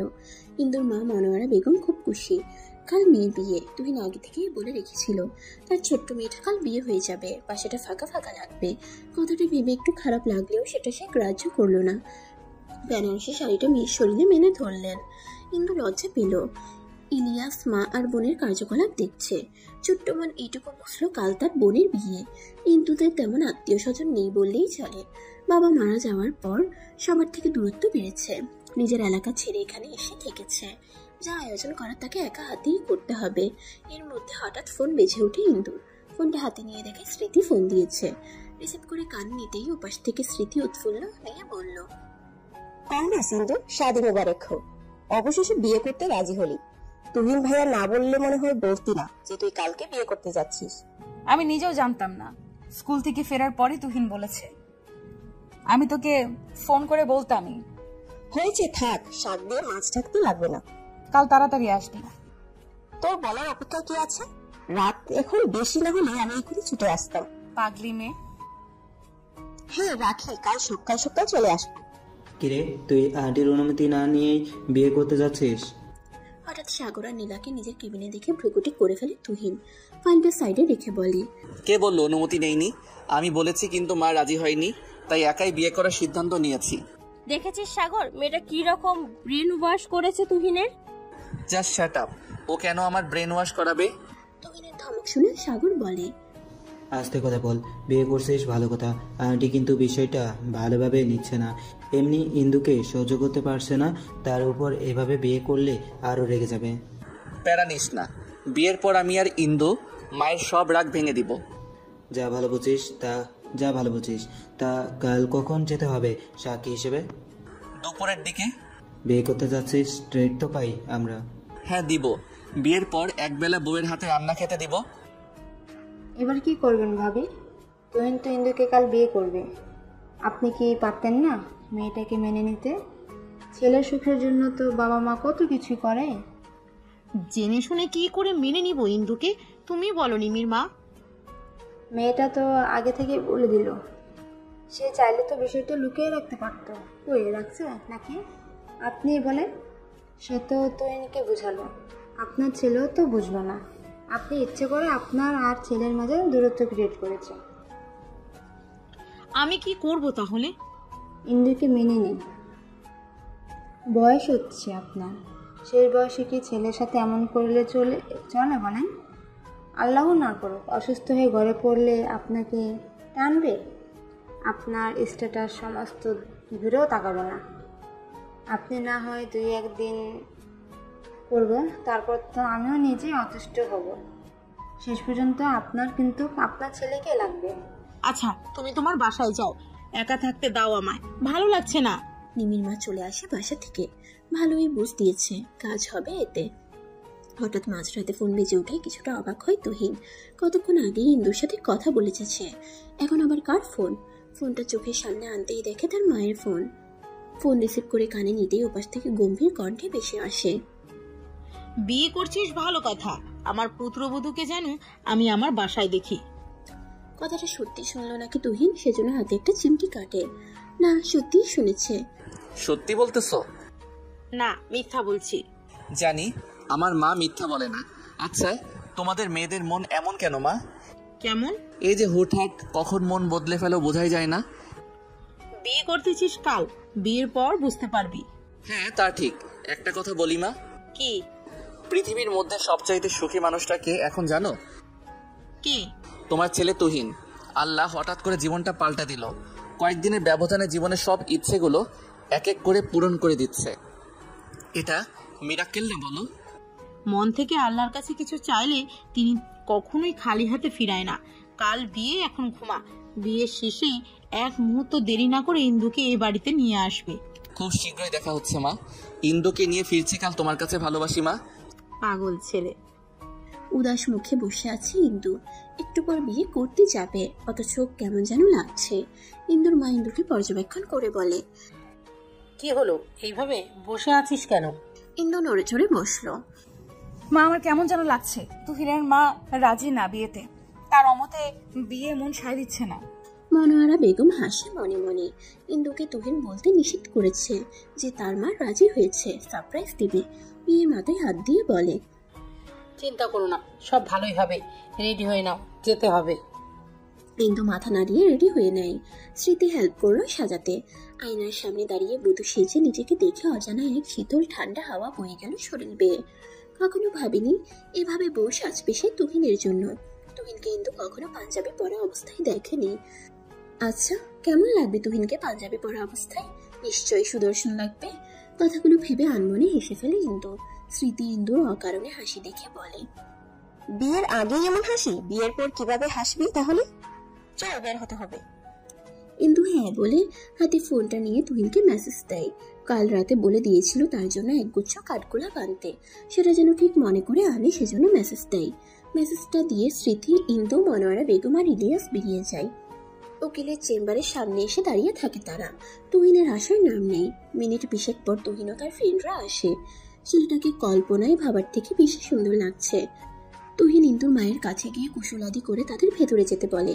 সবাই ভেতরে গেলে তুহিন ইন্দুর সামনে দাঁড়িয়ে এক পলকে তাকিয়ে থাকে ইন্দুর দিকে। মেয়েটার সৌন্দর্য দ্বিগুণ বেড়ে গেছে শাড়িতে। কথাতেই আছে শাড়িতে নারী। সরি ইন্দু, দেরি করার জন্য। আসলে মায়ের কাছে গিয়েছিলাম দেখা করতে। ইন্দু মাথা তুলে তাকালো, জিজ্ঞাসু দৃষ্টি নিয়ে বলে, কি বললো আন্টি? বলে দিয়েছে তার ছেলের বউকে যেন সোজা তার বাসায় নিয়ে যায়। সত্যি? হ্যাঁ সত্যি। আমার ফুল? তুহিন একদম ভুলে গেছে ফুল আনতে। এই প্রথম তার ইন্দু একটা জিনিস চাইলো, আর সে ভুলে গেল। বুনো মনটাকে ইচ্ছে মতে চড়াতে ইচ্ছে করলো তুহিনের। আশেপাশে তাকালো। রাস্তার ওপাশে কয়েকটা ফুলের দোকান আছে, কিন্তু কাঠগোলাপের দেখা পেল না। ইন্দু, কাঠগোলাপ তো নেই, সাদা গোলাপে কি চলবে? হ্যাঁ চলবে। আচ্ছা তাহলে দাঁড়াও, আমি এই যাবো আর আসবো তোমার ফুল নিয়ে। তাড়াতাড়ি আসবেন। কথাটা বলে তুহিন রাস্তার ওপাশে যায়। এক গুচ্ছ সাদা গোলাপ নিয়ে টাকা দেয় দোকানদারকে। এর মধ্যে এক পিচ্ছি এসে বলে, ভাইয়া আমার ফুলগুলো নেন, বেশি দাম না, মাত্র 50 টাকা।